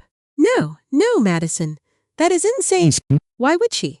Because she was leaving, Madison said. The words landed in the room like something falling from a height. 14 months ago, Madison said. Ethan, 14 months ago, she started building your replacement for herself. Not your replacement. Hers. She went out and found the one person who would tell you the truth when you did not want it, and she got that person into the chair. And then she waited. Madison's voice finally broke just a hairline. She was not blindsided by the gala. She was not blindsided by the divorce. She had been getting the building ready for a year because she knew she was going to have to go, and she could not stand the thought of 410 people losing their jobs over her marriage. Ethan sat back down. It was not a decision. Say something, Madison said. You knew, he said. You knew and you let me. I did not know, Madison said hard. I found out 3 weeks ago. 3 weeks ago, I pulled a note I had never seen in a diligence file, and I traced Meridian Bell to a Delaware shell, and I sat in my car in the garage for 2 hours. And then I wrote, for Ethan. That is what I did with it. I wrote a clause designed to make her sign away 19% of a company she paid for because I decided you were worth protecting. She wiped her face with the back of her wrist, furious about it, and she looked at that clause for 4 minutes and told me I sat down first. And she was right, and I have not slept since Ethan's at his desk. At the gala, he said, my hand on your back. Madison went rigid. Say it. Ethan said, just say it. There is nothing left to protect. Nothing ever happened. That is not what I asked. I know, Madison said. Nothing ever happened, and I let her think it might. And I have been trying to figure out for 2 days why I did that. And the answer is ugly. The answer is I wanted to be the one you looked at. Not because I wanted you. Because in 10 years of that marriage, you never once looked at her. And I could not understand what it would feel like to be looked at like that by someone that powerful. And the only way to find out was to where she was standing. She looked up. The office was frozen, a vacuum of sound and air that felt heavier than anything I had ever known. It was the coldest place I had ever stood in my entire life, and yet she had inhabited this silent, biting air for 4 years without a single whisper of complaint. Madison looked at me, her eyes wide, her voice barely a tremor in the stillness. Am I fired? I laughed, a short hollow sound that barely reached my own ears. By Friday, I realized, I probably would not even have the authority to fire anyone at all. At 2:15, I booked a coach seat to New York on a whim. The plane was leased, the lease was in review, and my lawyer had muttered the word optics 4 times in 9 minutes. I was drowning in the mechanics of a collapse I had built myself. At 2:40, Priya Raman knocked on the open door of my office. I told her to come in, but she stayed firmly in the doorway. I am putting in my notice, she said. I looked up, stunned. Priya, you have to give me 2 weeks. It is right there on your calendar. I put it there so you would finally see it, she replied, her voice eerily level. You do not read email anymore, only the calendar. I have another offer. I asked who it was from, but she did not answer. When I closed my eyes, the memory surfaced. She told you to take the call, I whispered. She told me to update my resume, Priya confirmed. She had been my anchor, and now she was simply cutting the line and drifting away toward a horizon I could no longer see. Priya stood there and recounted the advice she had received. She told me not to work for someone I was afraid to leave, she said quietly. Then, the composure she had maintained for years finally cracked, and she spoke words that would hollow out my chest for the rest of my life. I was never afraid of you, Ethan. That is the truth. For 6 years, I was never once afraid of you. I was only afraid of what you had turned into by year 7. I kept waiting, hoping you would come back to being the man I knew. She is still here, I thought, so he must be coming back. She swallowed hard, her eyes wet, and then she walked away. If she stopped waiting, who was I to keep holding on to a ghost? Priya told me about the 11 weeks in year 2 when she brought lunch for the whole floor. Every day at 11:40, she would appear, never letting anyone thank her. Always asking about your mother. Do you know what she was doing? She was feeding people, but more than that, she was counting. Priya explained. She was tracking how many desks still had someone at them because you refused to tell her, and she could not ask you directly. She left. And I was alone with the silence at 8:55 that night. I walked into a hotel lobby on the Upper East Side. A woman I had never met stood up. She is not here, the stranger said. I am Grant Hollis's associate, and she will not be coming. I need 11 minutes, I pleaded. You need a lawyer, she shot back. The woman's face softened into something complicated, a mixture of pity and steel. I am going to tell you one thing, and I will get in trouble for it, but my mother was married to a man like you for 26 years. Do not chase her. Whatever you think you need to say, whatever sentence you think will fix this, do not chase her. The one thing you can still give her is the experience of being left alone. It is the only thing left that she actually wants. I stood there long after she vanished. At 6 the next morning, I stood outside the Sterling Global building on Park Avenue, clutching a paper cup of coffee I never drank. I waited for 5 hours and 20 minutes. The most devastating part was that no one stopped me. No one asked me to leave. At the absolute peak of my fame, with my face plastered on every screen in America, I could stand on Park Avenue for hours, and not a single soul came out to challenge me. It did not even occur to anyone inside that I mattered enough to be a problem. At 11:22, the door finally opened. Grant Hollis stood there. She will give you 11 minutes, he said. My throat tightened. Why 11? Because you asked for 11. And she does not round up for anyone, he replied. I walked into the room at 11:31 and saw my wife for the first time in 3 days. She was standing, surrounded by 4 other people, and she did not ask any of them to leave. I understood immediately that this was a deliberate choice. She wanted witnesses. She knew I would rather die than expose my failures, and she held that over me. Claire, you have 11 minutes, she said. Grant is counting. I tried to beg to ask for privacy, but she cut me off. They stay. She never raised her voice. She did not have to. I stood in a corner for 4 years while you talked, Ethan. Every one of these people has heard my name dragged through the mud by someone in your industry. They stay. I looked at the floor, defeated. 10 minutes and 40 seconds remained on the clock. You knew all along, I said, my voice barely a whisper. Claire's expression remained carved in stone. That is what you came for. Yes, I knew all along. I have known since I was born. I knew when you asked for my number outside that coffee shop on Guadalupe Street. I told you my name was Claire Whitfield, and I knew when I changed it on the lease so you would never think to look me up. I knew every single day for 10 years. She folded her hands, looking at me with haunting clarity. I knew exactly who I was, Ethan. I just wanted to see who you would be without knowing my name. You tested me for 10 years, I asked, reeling. It was a test, and I had failed everything. She did not even flinch. She had expected a fight, and I had brought my anger, but she met it with a terrifying, calm indifference. You are not going to argue? I asked. Why would I argue? It is true, she said, her gaze steady. I put you in a lab for a decade without telling you the experiment was running. That is the worst thing I have ever done to a human being, and I will carry that shame until I die. You want that truth? Take it. It is yours. It is the only thing I am giving you today. My voice cracked. Then how is any of this my fault? It is not, she replied. The room went silent. It is not your fault, and that is what will take you 10 years to understand. This is not a court, Claire said, her eyes never leaving mine. Nobody is assigning's fault. I am not leaving because you failed a test. Failing a test implies there was a right answer you missed. Then what is it? I asked. You passed for 6 years, she said. And that was the confession that finally broke me.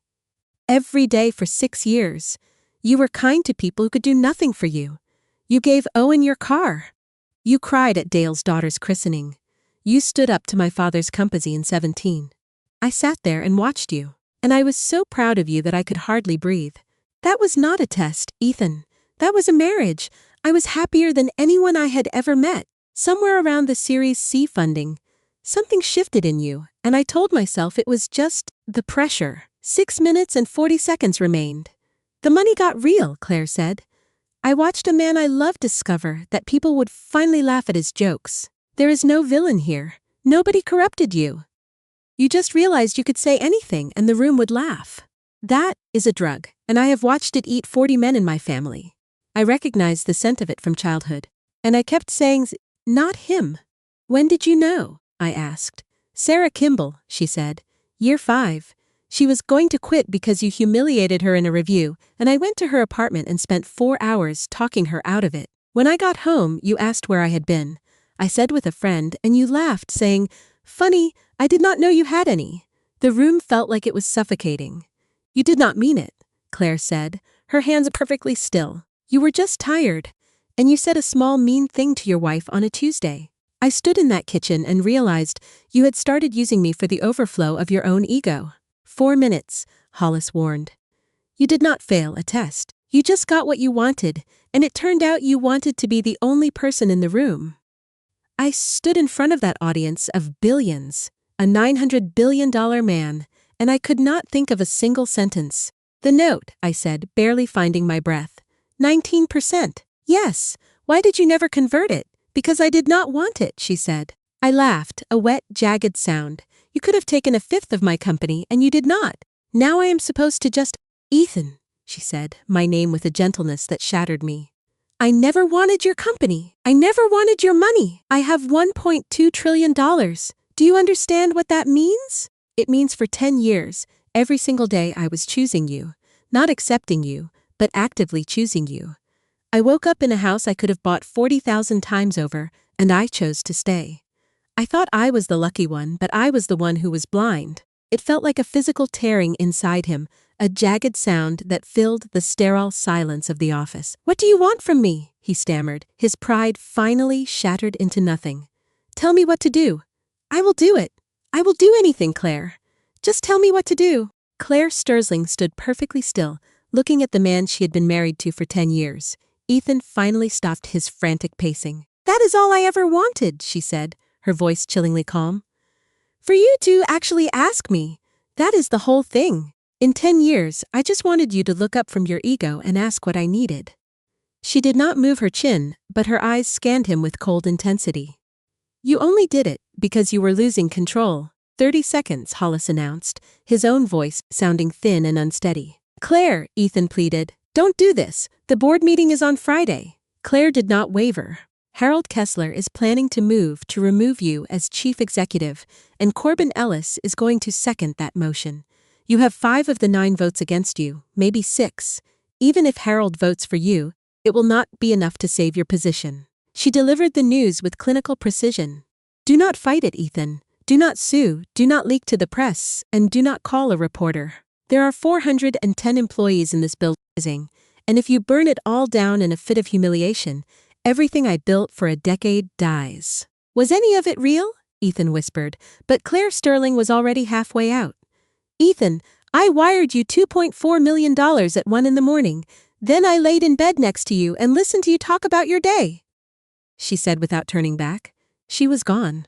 By 11:44, Ethan stood alone in the conference room on the 51st floor when an old man entered. Mr. Whitmore, William Sterling said. Sit down. Ethan refused. Suit yourself, William sighed, sitting with the heavy, calculated slowness of age. Ethan realized with a sickening jolt that this was all theater. William was a predator who could still hunt. I know who you are, Ethan said. You never did. Say what you came to say. Year 1, William began, his gaze steady. You gave a boy your old car Owen, that Chevy Malibu, 140,000 miles on the odometer. You told everyone you sold it, but she told me the truth. She calls me twice a year, Mr. Whitmore, that is it. In year 1, she called me in November, told me that story, and she cried. He folded his hands tightly. I want you to understand something. I never liked you. You were a loud boy from Odessa with a chip on your shoulder, and no real education. I ran background checks on you 11 ways in a week and found nothing but debt and a dead father. Just get to it, Ethan snapped, his hands shaking. What did I do? William asked rhetorically. Nothing. I did absolutely nothing for 10 years. Do you know what I could have done? I could have picked you up in 2016 and placed you in a chair at the top of this country. And you would have been the golden boy in every magazine within 9 months. I sat here and did nothing because my daughter asked me not to, she said. Dad, if you touch him, he will never know what he is. I honored that. It was the hardest thing I have ever done. And you spent it. You squandered 10 years of the most expensive restraint in the history of American capital. And you did not even know you were spending it. Then you stood there and told her she lived in your shadow. Now, here is why I am here, William said, rising to his feet. Friday, the board takes your company, and you will want to do something loud. That is what you are. That is what you have always been. There will be a lawyer in your ear, telling you that you have leverage. You do not have leverage. You have one thing, William continued. You have the note. You can walk into that boardroom Friday morning and tell them your ex-wife holds a convertible instrument for 19% of this company that she has not converted. If you do that, the stock drops to 0 in an hour. Harold Kessler loses his retirement, and you get to walk away from the wreckage telling everyone she is the one who did it. Any man in this building would run that play. Ethan realized. Why are you telling me this? William walked toward the door. Because she would never do it herself, he explained. Because she would rather lose everything than admit that note exists. She made me promise not to say a word to you about it. I just broke that promise for the first time in 38 years. He rested his hand on the doorframe. Now you have the information. It is Wednesday. You have 42 hours. Why would you do that for me? Ethan asked. William turned, his eyes piercing. Because I want to see what you do with a loaded gun when finally. Nobody is holding you back from pulling the trigger. William left, and at 11:52, Ethan stood alone 51 floors above Park Avenue, holding the only weapon he had left. He finally understood exactly what kind of man he was about to reveal himself to be. At 4:10 that afternoon, he called a lawyer he had not spoken to in 7 years. Ethan Whitmore, the man said, I have been watching the news. You look like hell, Bernard. I need 40 minutes of your time. You need a priest, Bernard, but I need 40 minutes in the truth, even if I hate it. That is why I am calling you. In 2019, you told me not to take the Series C terms. I called you a coward, and you were right. A pause hung on the line. That is the first truth I have heard all week. Come on over. At 6:35, in a cluttered office above a dry cleaner in Queens, because Bernardo Choa did not believe in paying Manhattan rent, Ethan laid it all out. The note, the 19.2%, the trigger, the 42 hours. Bernard listened without writing a single word down. When Ethan finished, Bernard leaned back and stared at the ceiling. Say it, Ethan demanded. You want to know if it works, Bernard said. Yes, it works. It works beautifully. It is the cleanest thing I have seen in 30 years. Friday morning, you walk in there and say the words convertible instrument and 19.2% undisclosed related party financing. Don't even threaten them. Just say it and sit down. Kessler cannot remove you, because the second he does, that note is held by a hostile party with no CEO left to negotiate against. The equity story collapses. Kessler's fund is at 91% concentration in your paper because that man actually believed in your vision. He goes home to his wife, who is 74 years old, and tells her he lost it all. Ethan sat motionless. So he does not move to remove you, Bernard continued. He moves to keep you, and he hates himself for it. You stay CEO. In about 6 weeks, the story flips. It becomes the tale of how Sterling heiress hid $1 trillion stake in her husband's company for a decade. Not a CEO who didn't know his wife. Her name takes the headline. A subcommittee will call her, Bernard warned. Sterling Global has 406 positions, and a woman running a shell company that owns a fifth of a defense-adjacent artificial intelligence firm through a Delaware entity that nobody disclosed is a very interesting phone call for a certain kind of senator. She is clean, Ethan. She would survive it, but it would be 2 years of her life and her father's name dragged through a hearing room. William Sterling is 71 years old. Ethan sat with that. You asked how long you have to decide, Bernard noted. Friday at 9 a.m. But, son, that is not the question. The question is what you do afterward. I have done this a long time. You would win, and then you would be a man who won. At 9:20 that night, Ethan sat in his Queen's hotel room with the notebook in his lap. He had carried it on the plane. He could not leave it in Texas. Page 41. He read it 11 times. He finally turned to the back, which he had been too afraid to check. The last entry was 4 months old. He told a story at the Hendricks dinner about the bathroom floor, told it as a joke. Everyone laughed. I sat there and told myself, I am not done. Under it, in the same pen, pressed harder so the paper tore, I was there. I was on the floor with him. I have been erased from the only night of his life that mattered. He doesn't know he did it. I can't tell him because he'd know I was watching. I think I have to leave. I think I have known for a while, she wrote. I do not know how to leave someone who doesn't even know I am here. Ethan put his face in his hands and made a sound so raw, it made the guest in the next room jump against the wall. At 7 a.m. on Thursday, Madison Carter's phone rang. Where are you? She asked. Austin, she said. Where you should be. Ethan, Friday is in 26 hours, and the board has been calling me all night saying you found something big. I found something, Ethan said. I am going to send you a photo of a page. Look at it and call me back. He hung up. 90 seconds later, his phone rang. Where did you get this? Madison asked, her voice trembling. Kitchen drawer, Ethan, there are numbers here. This is year 6. Ethan, she has our free cash flow on a gas station notepad, 9 days before the audit closed. That data point wasn't in a deck yet. That number wasn't anywhere yet. I know. How did she find it? She counted our lunches, Madison. Silence! What are you going to do? Madison asked, her eyes searching mine for a scrap of hope. Bernard says it works. That's not what I asked. I know it's not, Ethan. Her voice dropped to a whisper. I need you to hear this from the only person left in your life who has no reason to lie to you anymore. If you use it, I will draft it. I will write it clean. I will make it so tight that not one lawyer in this country could break it. And I will sit next to you on Friday. I will say the words myself if your voice fails. A long breath. Then I will quit. And I will never say your name again as long as I live. Listen to me, Ethan. I want you to understand that I would rather be the person who wrote 4 billion for the rest of my life than watch you do it. At 11:15 Thursday morning, Harold Kessler answered a call from a number he did not recognize. Harold? Ethan. Harold's voice was cautious, aged by years of corporate combat. Son, I am not supposed to talk to you. Counsel has been very clear on that. I know. Hang up if you need to. I am not hanging up. Harold, how much of your personal fund is tied up in my paper? The pause on the other end was agonizingly long. That is not your business. How much? 91%. Harold Kessler sighed. Are you happy? 91. I am 74 years old. My wife has a bad hip and a house in Fredericksburg she absolutely loves, and I put 91% of everything I have ever earned into a kid from Odessa, just because he called me at 1:40 in the morning about server racks. He stopped, his breath catching. No, that is a lie, she called me. It was her. That is who actually called.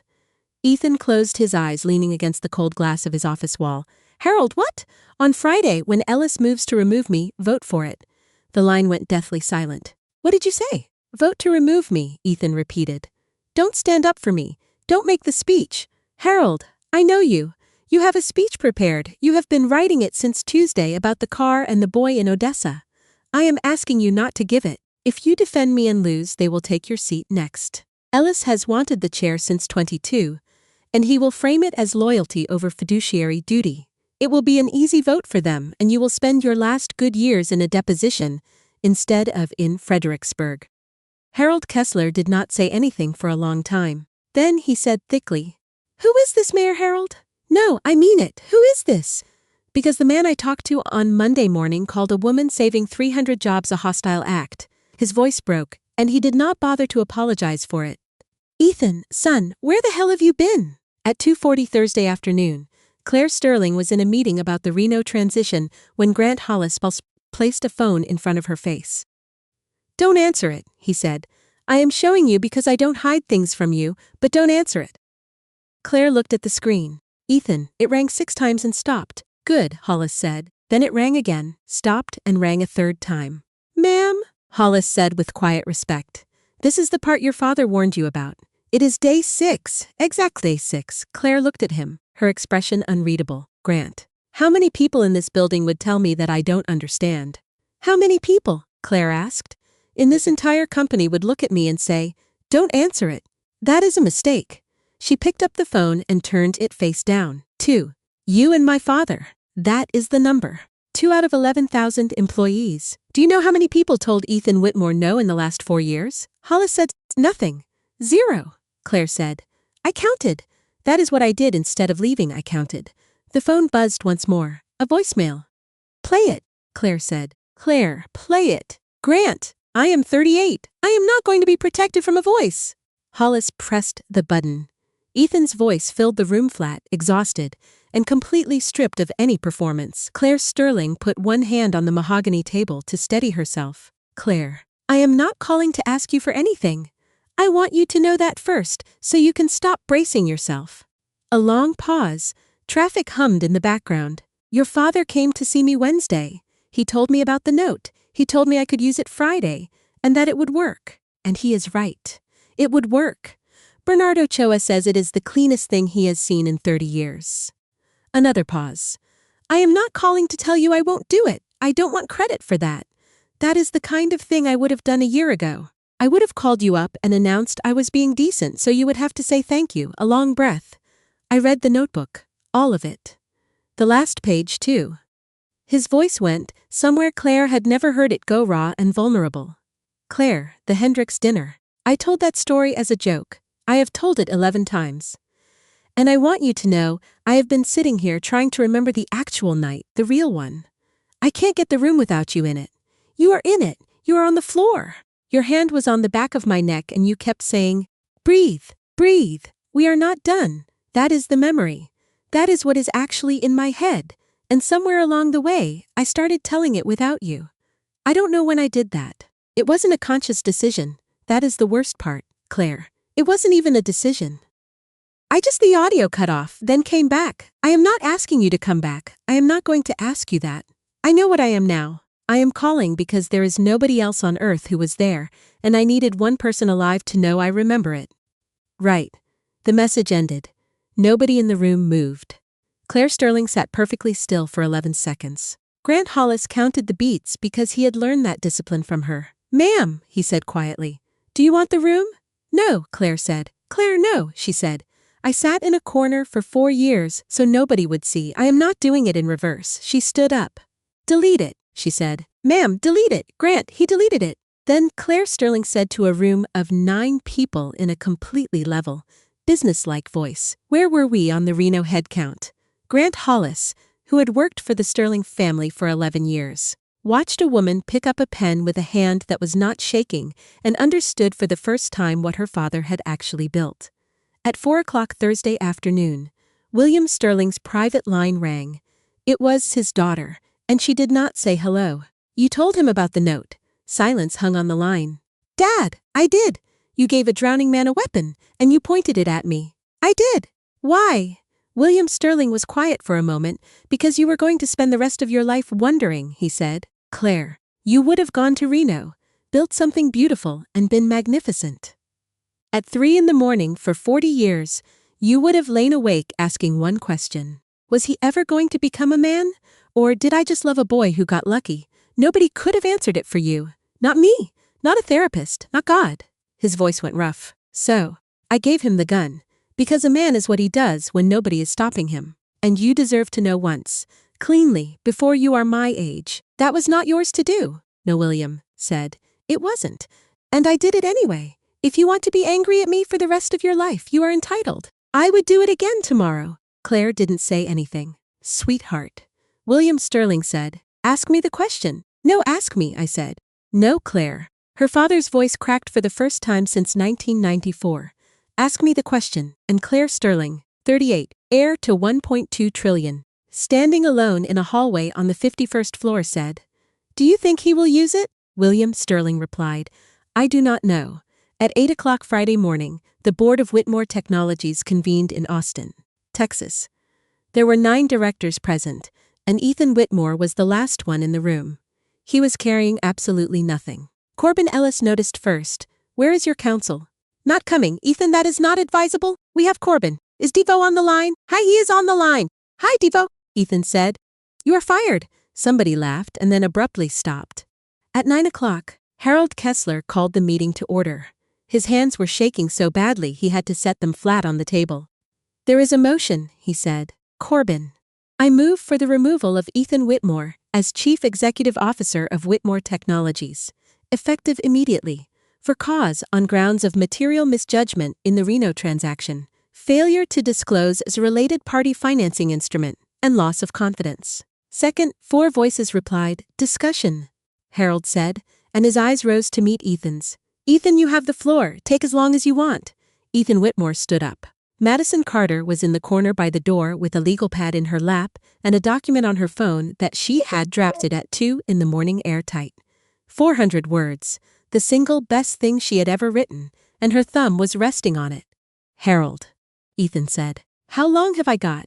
As long as you want, son. Then I only need a minute. He looked slowly around the boardroom table. There is a convertible note, Ethan said. Madison's head snapped up so fast, her pad hit the floor with a loud thud. The room went absolutely still, held by an entity called Meridian Bell Limited Liability Company, $2.4 million. Year 2.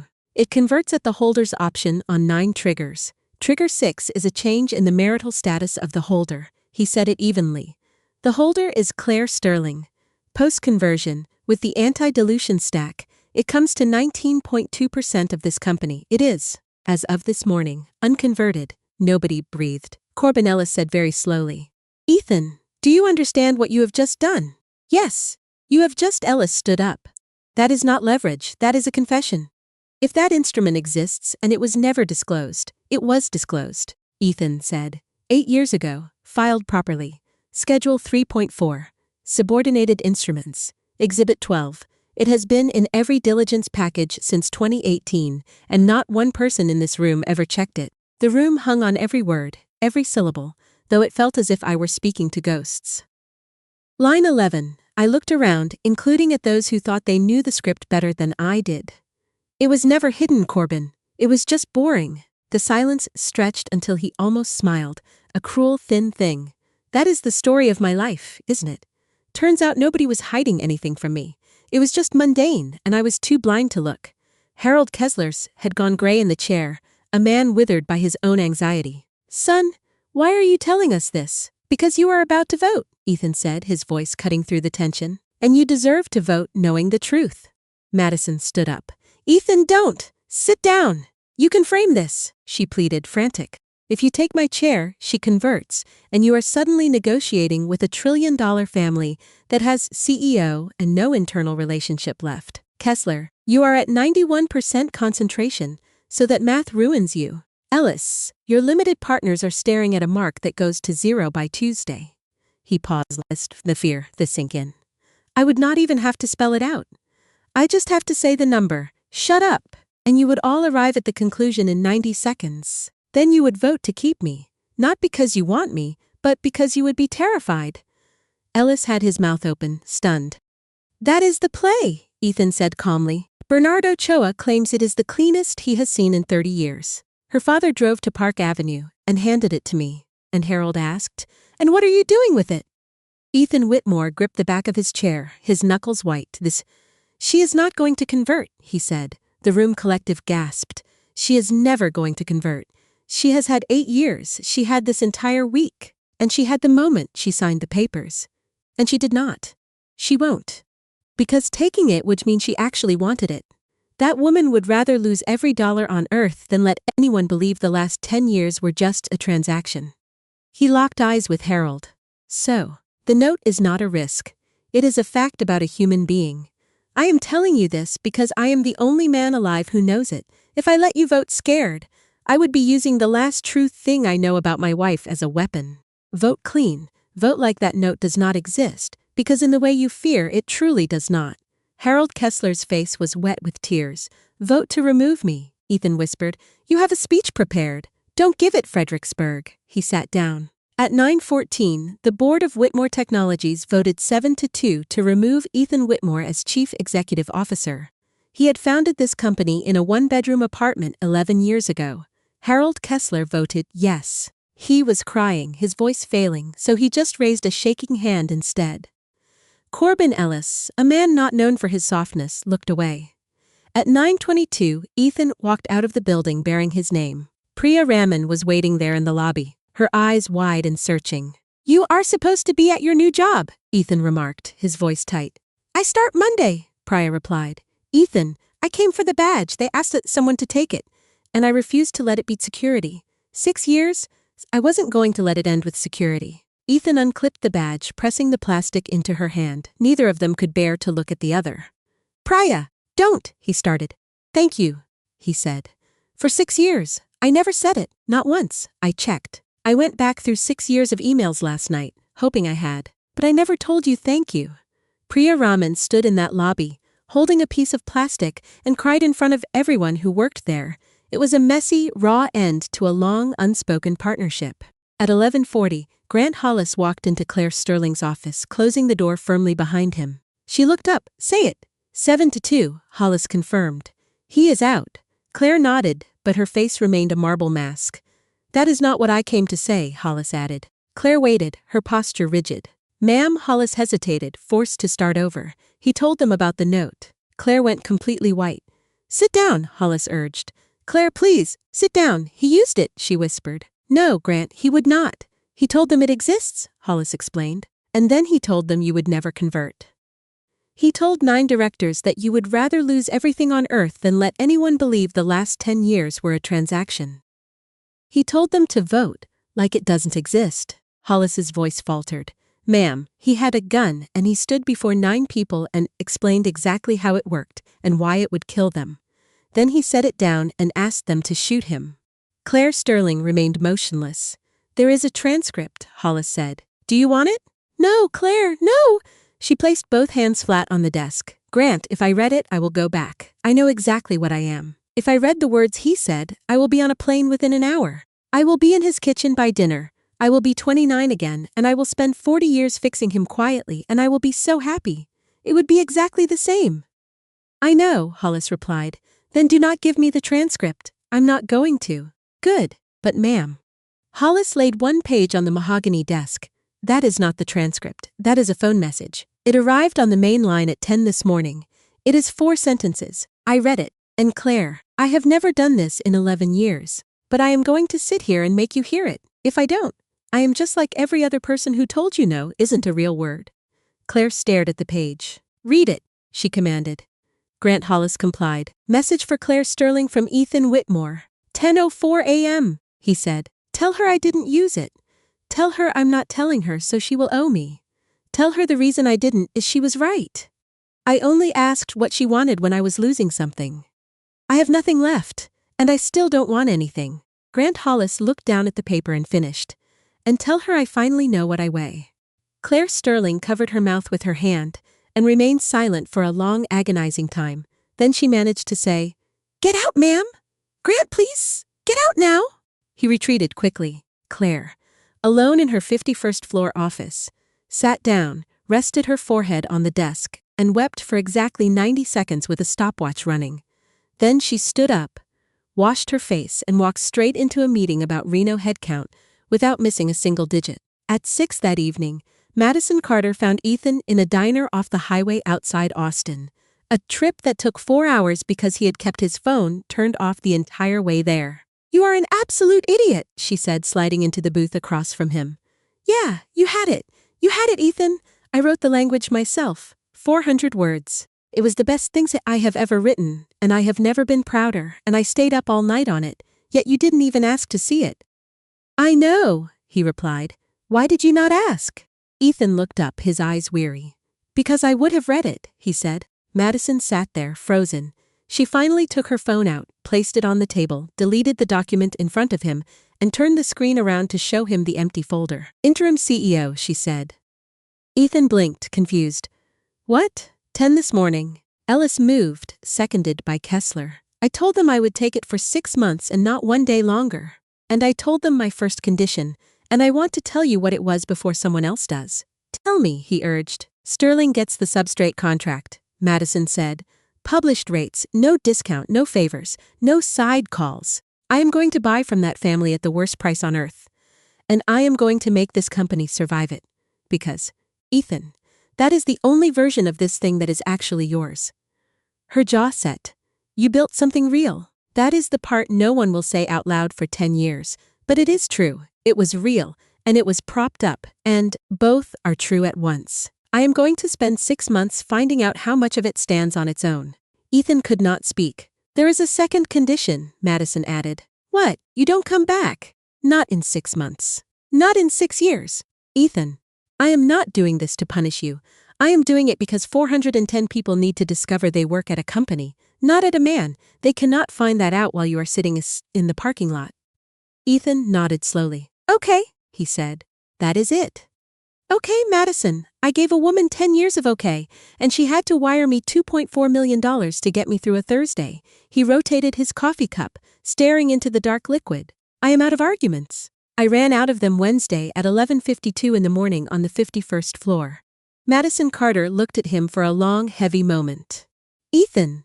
Yeah, what are you going to do? Ethan Whitmore said. I am going to find Owen and give him back his car. I gave it to him in year 1, Ethan explained. Then in year 7. I told a room full of investors I had sold it because it was a better story that way. Owen was standing at the back of the room. Madison went deathly still. He was standing there, Ethan continued, and he heard me say it. He never said a word to me about it, not once in 4 years, and he still comes in at 7 every morning. He looked up, his eyes bloodshot, his voice steady. That is who I need to talk to, not her. I don't get to talk to her. I get to talk to Owen. He put a $20 bill on the table and stood up. At 6:41 that evening, as Ethan left the diner, a phone buzzed on the 51st floor. Claire Sterling looked at a message from an unknown number. It said, Mrs. Whitmore, this is Owen. I think you should know what he just did. Claire Sterling stared at the screen for a long time, the weight of the message settling into the quiet of her office. Her fingers hovered over the keyboard before she finally typed back, Owen, how did you get this number? The reply arrived 40 seconds later. Priya gave it to me. She told me if I ever needed it once, I could use it once. This is the once. Claire felt her thumb tense as she wrote, I am listening. At 7:15 that evening, Owen Bracey sat in his truck in a gravel lot outside Austin, phone pressed to his ear, describing a Chevy Malibu to the woman who controlled the fate of his entire world. Ma'am, he came to my house tonight. 20 minutes ago he knocked on my door, my wife answered, and she did not even recognize him.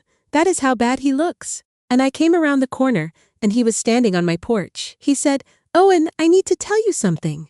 And then I am going to leave, and I will never bother you again. Claire closed her eyes, bracing for the impact. What did he say? He said, I told a room full of investors that I sold that car in year 7. He said, you were standing at the back and you heard me do it, and I saw you hear it, and I kept talking. Owen's voice wavered, thin and unsteady. Mrs. Whitmore, I never told anyone that. Not my wife. No one. 4 years.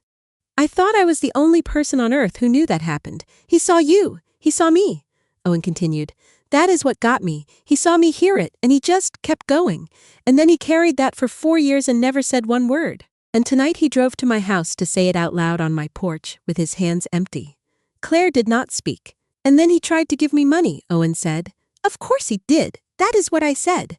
I told him, Ethan, do not. And ma'am, here is the part I called you about. Owen took a ragged breath. He put his hand down right away. First try, he said, you are right. I am sorry. That is the only move I know, and I am trying to learn another one. The line was deathly quiet. I worked for that man for 10 years, Owen Bracey said. That is the first time I ever heard him lose an argument. At 7:30, Claire asked Owen, why are you telling me this? Because I thought you would want to know. That is not an answer. A pause stretched out. No, ma'am, it is not, Owen admitted. The real answer is I want you to come back. Everybody in that building wants you to come back. And I sat in this truck for 10 minutes before I texted you, and I know I am doing exactly what everyone has been doing to you your whole life, which is handing you a man and asking you to fix him. Claire's throat tightened, the familiar ache of expectation clawing at her. So, I'm going to say the truth instead, Owen said. Ma'am, do not come back for him. Please do not. He would take it. He would take it in a second, and he would be so grateful, and in 11 years, we would be right back here. He stopped. I wanted somebody to know he stood on my porch. That is all.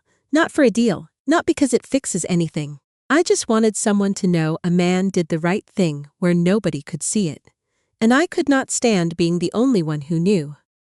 Claire Sterling sat in an office 51 floors above Park Avenue, with tears running down her face, while her voice remained perfectly level. Owen, ma'am, thank you for telling me.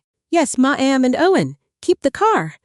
He laughed, a sound that was wet and startled. It has 210,000 miles on it. Keep it anyway, Claire said. Somebody in this story should get to keep something. At 9 the next morning, Grant Hollis knocked on Claire's door and found her already there. How long have you been here? What is the Reno head count? Claire, the head count. Grant, 312. Hollis said. 0 cuts. Deacon signed the protection covenant last night. 4 years. No reductions except for cause. Ma'am, his lawyer called me at 11 and asked what the catch was. And I said there is not one. And he said, son, I have been doing this 30 years. And I said, sir, so have I, and we just sat on the phone. Claire nodded. Ma'am, can I ask you something? You are going to anyway. Why did you buy Reno? Claire looked up. You told the room it was because those people did not do anything to you, Hollis said. And that is true. But Claire, I have built your models for 11 years. And that plant is a 9% asset in a portfolio that does not do 9%. You overpaid by $70 million. And you did it in 4 hours. And you did not blink. He set his folder down. So, what is the real reason? Claire was quiet for a moment. Curtis Hale, she said. Who? A man who let 2 kids build circuit boards in his body shop in 1994 and never got paid back and died in 2009. She looked at the window. There are Curtis Hales in every story like this. Grant. Every single one. Somebody lets somebody use something for free. And then 30 years later there is a headline with one name in it, and the guy who owned the body shop is a footnote in a phone call nobody makes. Grant. I was Curtis Hale, she said. Grant Hollis did not say anything. For 10 years, Claire said. I was the body shop and I chose it. Grant, that is the part nobody is ever going to understand.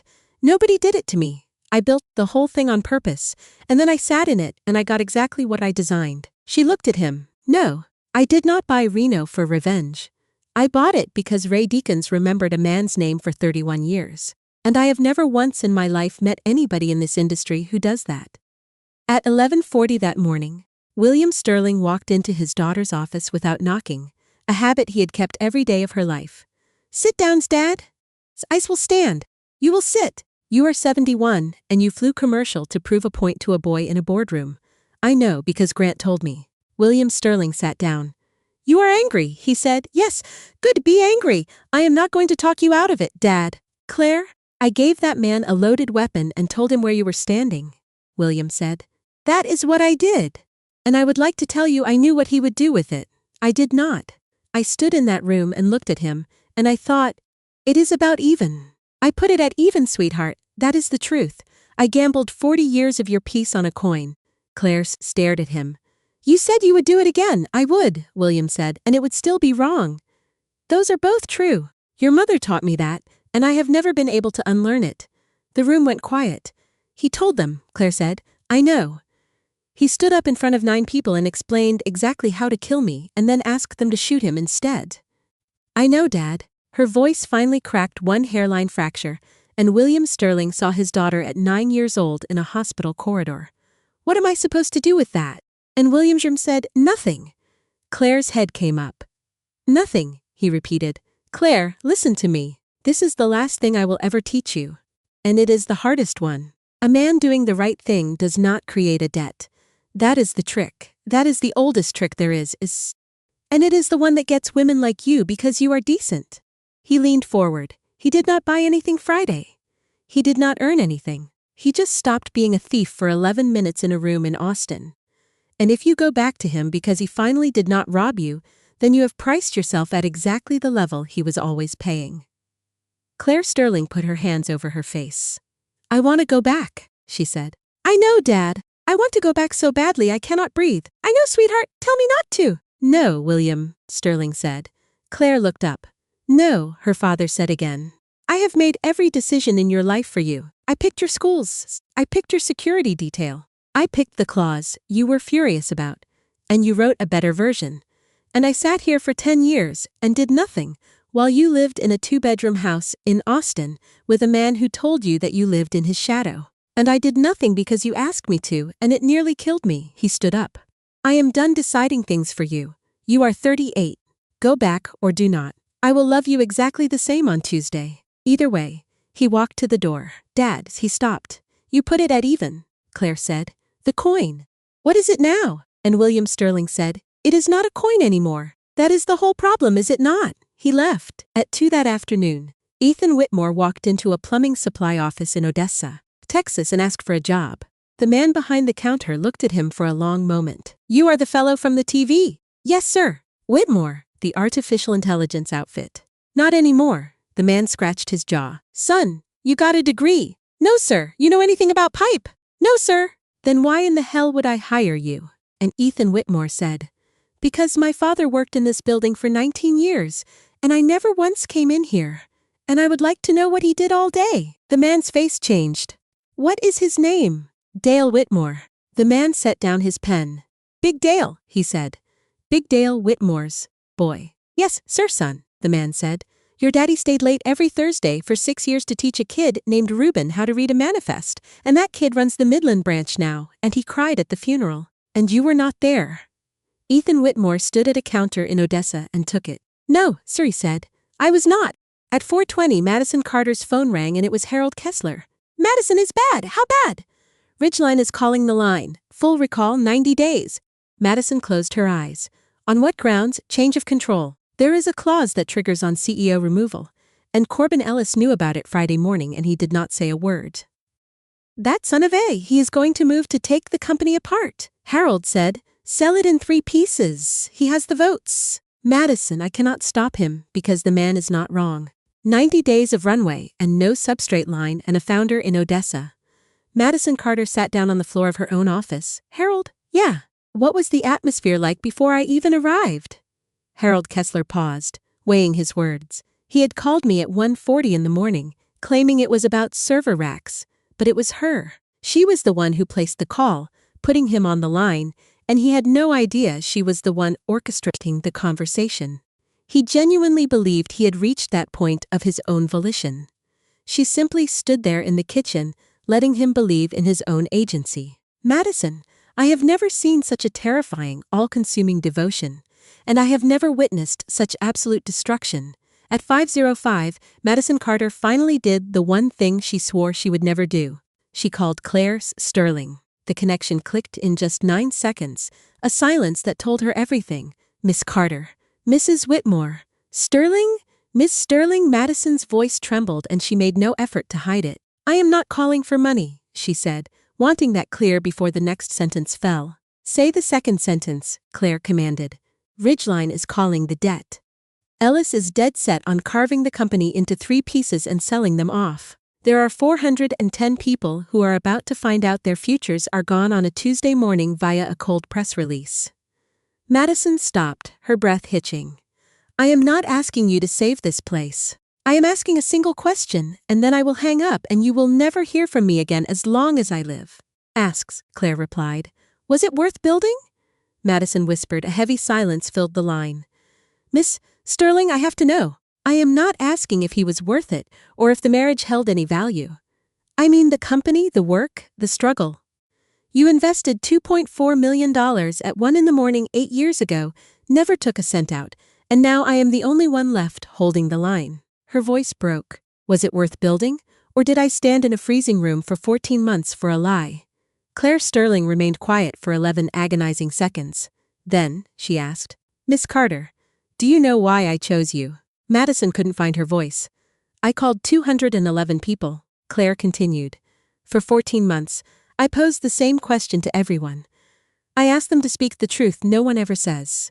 210 of them answered yes immediately, because that is what people do, but you said yes, and then you went quiet for 4 seconds. You told me you needed to be sure you were right, because you had been wrong loudly before and someone else paid the price. Your voice did not waver. That is why. That is the entire reason. 211 people. And you were the only one who remembered the cost of being wrong." Madison sat on her office floor, hand over her mouth. "Was it worth building?" Claire repeated, her tone softening. "Yes." yes, it was worth building. It was best thing I ever touched. I would endure those 10 years again, just for the second year alone.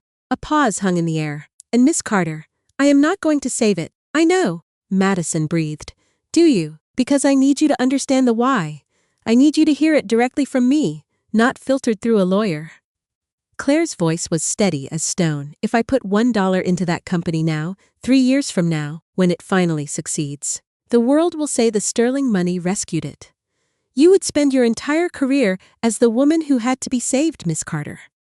I have spent 4 years being the person everyone assumed was carried. I am finished with that. I would not wish that on anyone.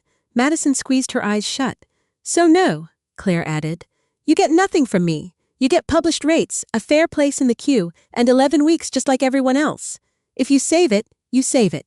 Nobody will ever be able to take that victory away from you.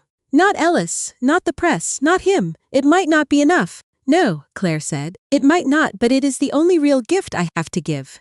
The line hummed with static. Miss Sterling's, Madison said. For what it is worth, I am sorry about the gala, about his hand, about the whole mess. Claire.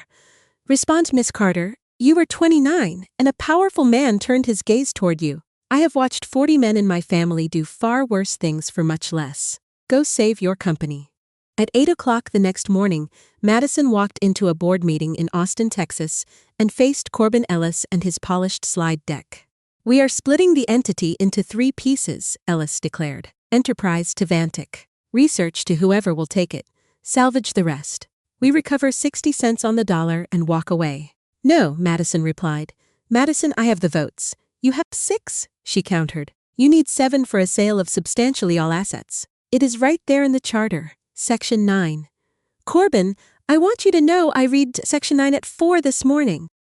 You didn't because you have never read anything all the way through in your life. Corbin's face flushed a deep, ugly red. Harold is with me, he bluffed. That makes 3, Madison said. I am going to spend the next 40 minutes securing a 4th, and you are going to sit there and watch me do it. On what basis? Ellis snapped. You have 90 days and no substrate. I have 11 weeks in a public queue, Madison countered.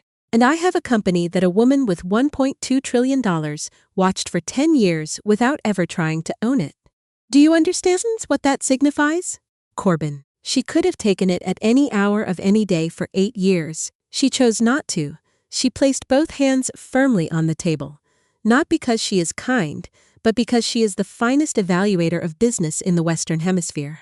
And she scrutinized this very thing every day for a decade and decided it deserved to stand on its own feet. The room went deathly silent. You want to sell it for 60 cents? Madison asked. The most sophisticated capital allocator alive spent 10 years deciding it was worth more than that. Paying $2.4 million just for the privilege of never even mentioning it. So, you can vote to break it up, or you can be the people who sold the one thing she refused to take for free. Harold Kessler started to laugh. Oh, that is good, he chuckled. That is gold. At 9:50, the board of Whitmore Technologies voted 5-4 against liquidation. At 10:30, Corbin Ellis resigned. At 10:45, Harold Kessler called Fredericksburg and told his wife he would be staying another year. At 11 o'clock, Madison stepped onto the main floor of the company. With 90 days of cash and 410 pairs of eyes locked on her, she told them the absolute truth, the numbers, the queue, the 11 weeks, and not a single person left. That was the part the writers never covered. Nobody walked away. At 6 that evening in Odessa, Texas. Ethan Whitmore's phone rang while he was learning to read a manifest from a man named Reuben, a man who had never forgiven him for missing his father's funeral. Ethan Whitmore. It is Madison. He stepped outside. Tell me. 5-4. Ellis is gone. Kessler is chairman. We are alive. Ethan leaned against a wall in the heat of Odessa and covered his eyes. How? He asked. I used her, Madison said. I used her name in that room, and I want you to know I yet did it because I refuse to be another person in this narrative who takes something from that woman in silence. Does she know I am calling her next? Madison. Ethan's voice sounded hollow. Do not tell her it worked. What? Tell her you used her name, he insisted. Tell her exactly what you said, but do not tell her it worked. If it worked, she saved it, and she will know she saved it, and she will spend the rest of her life knowing she could not stop herself from helping. He swallowed hard. Let her have this one thing she did not fix. Madison stood in Austin's stairwell for a long time. Ethan. Yes. That is the first time in 3 years you have said something I could not improve. 3 years passed. On a Tuesday morning in Reno, Nevada, Claire stood before 312 people. They had been told for 3 years that a billionaire was going to shut them down, and every year the rumor had been proven wrong. Mr. Deakins wants me to say something inspiring, she said. I am going to disappoint him. A ripple of laughter moved through the room. I am going to tell you about a man named Curtis Hale, Claire said. At 11 that same morning in Austin, Madison rang a bell she had refused to install for 2 years. Whitmore Technologies had officially closed its first profitable quarter with no outside capital, paying published rates from the back of a public queue, 11 weeks at a time for 3 years. Priya Ramans stood in the room. She had returned in year 2. Say something, Priya urged. Madison looked out at 440 people. It stands up, she said. That was all. It was the most powerful speech anyone there ever heard. At 4 o'clock that afternoon, Claire's phone buzzed. Grant Hollis said, Ma'am, Austin closed the quarter. It is clean. Claire stared out the window for a long reflective moment. Good, she said. That is it.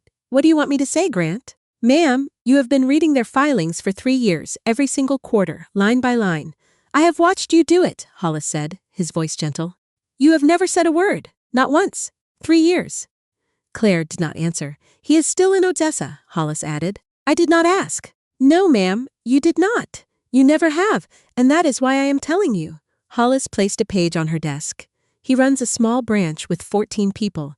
He has not given one interview. 4 networks offered him massive sums to tell us his side, and he turned them all down. Ma'am, one offered him $2 million, and he declined in 11 seconds. Claire's hand went still. There is a book coming out this fall, Hollis said. It is not kind to you. It claims you engineered everything. It says, the Trillionaire's daughter dismantled a man for sport. Let it, Claire said. They asked him for a comment, Hollis noted. Claire looked up. They asked him for a comment, Hollis repeated, and he gave one. It is the only public statement he has made in 3 years, and I have it here. I am going to read it to you whether you want me to or not, because I did this once before and you did not fire me. Claire closed her eyes. Read it, she said, and Grant Hollis read, My ex-wife did not destroy my company. She simply stopped paying for it. There is a profound difference. It took me 42 years to learn that lesson, and I learned it from her. She was the most brilliant business person I have ever met. I called her someone who lived in my shadow, saying it out loud on purpose just to feel bigger in the room. That is the whole story. There is no other version. Anyone telling you she engineered this is spinning a tale about a powerful woman because it is easier than admitting the truth about an ordinary man. The office was dead quiet. That is everything, Claire said. No, ma'am, there is one more line. Read it. Grant Hollis's voice was not steady. He said, Tell her I know what I weigh now, and it is not much, and it is mine. Claire Sterling sat in an office 51 floors above Park Avenue and did not cry, did not move, and did not speak for a very long time. Then she finally said, Grant, get me a car. Hollis went pale. Not to Odessa, Claire said. At 7 that evening, she knocked on a door in Fredericksburg, Texas. A 77-year-old man opened it wearing a cardigan and nearly fell over. Harold! Oh my lord, can I come in? Harold Kessler stepped back and yelled for his wife. When his wife appeared and looked at Claire, she burst into tears. Claire sat at that kitchen table, drinking the worst coffee of her life, letting an old woman hold her hand. You called me at 1:40 in the morning, Harold said. I did, she answered. I did. Harold's eyes were wet. Why did you put him on the phone? You had me. You had me at hello. You were the only one who really mattered, and he knew it the whole time, didn't he? Why did you put him on? Claire Sterling spoke the truest thing she had ever said aloud. Because I wanted him to have it. That is the whole answer, Harold. That is the entire 10 years summed up in one sentence. I wanted him to have it all. I wanted him to have things so badly that I made myself invisible so he would not have to share, and I called that love. I was wrong. Harold Kessler's wife squeezed her hand tight. It was not love, Claire said. It was a gift that nobody can carry. I handed a man a whole life and told him he built it, and then I got angry when he believed me. She looked up at him. He did not lie to me, Harold. I was the one who was lying. I lied to him every single day for 10 years. He was a coward about it, and I was a coward about it too. We were both cowards in different directions. The only difference is that his kind of coward makes headlines. Nobody said anything. Then Harold Kessler asked, "Are you going to go see him?" And Claire Sterling said, "No, Harold, no. I want to tell you why. Because you are the only person who was there at 1:40 in the morning, and you deserve an answer." Harold waited. That question had sat in that house with us for 40 years. Harold Kessler put his face in his hands. "So no," Claire said. "I am not going to Odessa. I already got what I wanted. I finally know the truth about everything. What did you want?" Claire Sterling looked at the old man in the cardigan in that quiet Fredericksburg kitchen and said, "I wanted to find out if he would have picked me up off the floor. That is all. That is the whole 10 years. That is the whole $1 trillion. That is every single thing I have ever wanted in my life. One time, when it cost him everything, would he pick me up?" Her chin did not move. On a Friday morning in Austin, in front of 9 people with a gun in his hand, he did. He picked me up off the floor. And it cost him his company. And he never told me. The kitchen was silent. "I know now," Claire said. "That is the answer to the question I have had since I was 9 years old. I do not have to move to Odessa and spend 40 years testing it because it is already answered. Nobody can take it away from me. I get to carry it for the rest of my life." She stood up. "That is not sad," she said. "Everybody keeps telling me that is sad. It is not. I asked a question for 10 years. I got an answer. And the answer was yes." At 9 the Nickmangson, Claire Sterling walked into her office, and Grant Hollis was waiting with 11,000 employees' worth of decisions in his hands. "Ma'am," he said carefully, "Fredericksburg. Reno headcount," Claire said. "Ma'am, the Reno headcount." Grant looked at his boss, saw her face, and finally understood. She was fine. She had been fine for years. 341, he said. "We are hiring." "Good," Claire Sterling said. Ethan Whitmore never remarried, never gave an interview, and ran a small branch of 14 people in Odessa, Texas, until he was 61. He taught a kid named Marisol how to read a manifest on Thursday nights for 6 years, and never once told her his last name meant anything. Every year on a Thursday in April, a wire went out from a small account in Odessa to a foundation in Reno, Nevada. $2.4 million over 11 years, paid a little at a time from a man who had no company, no fortune, and nothing but a paycheck for 40 years. It was never acknowledged. It was never announced to the world. Claire Sterling knew about it by the 3rd year and never said a word because she finally understood what it meant to let a man have something. The wire was always sent under the same name, Curtis Hale, because the man who signed those divorce papers, believing he was throwing away a woman with nothing, spent the rest of his life learning the only lesson that ever mattered. The people who hold you up are never the ones who tell you they are holding you. By the time you feel their hands come off, you have already lost them. Claire Sterling was never underestimated again, and she never needed to be. She had found her answer in that kitchen, and that was enough to last her for the rest of her days.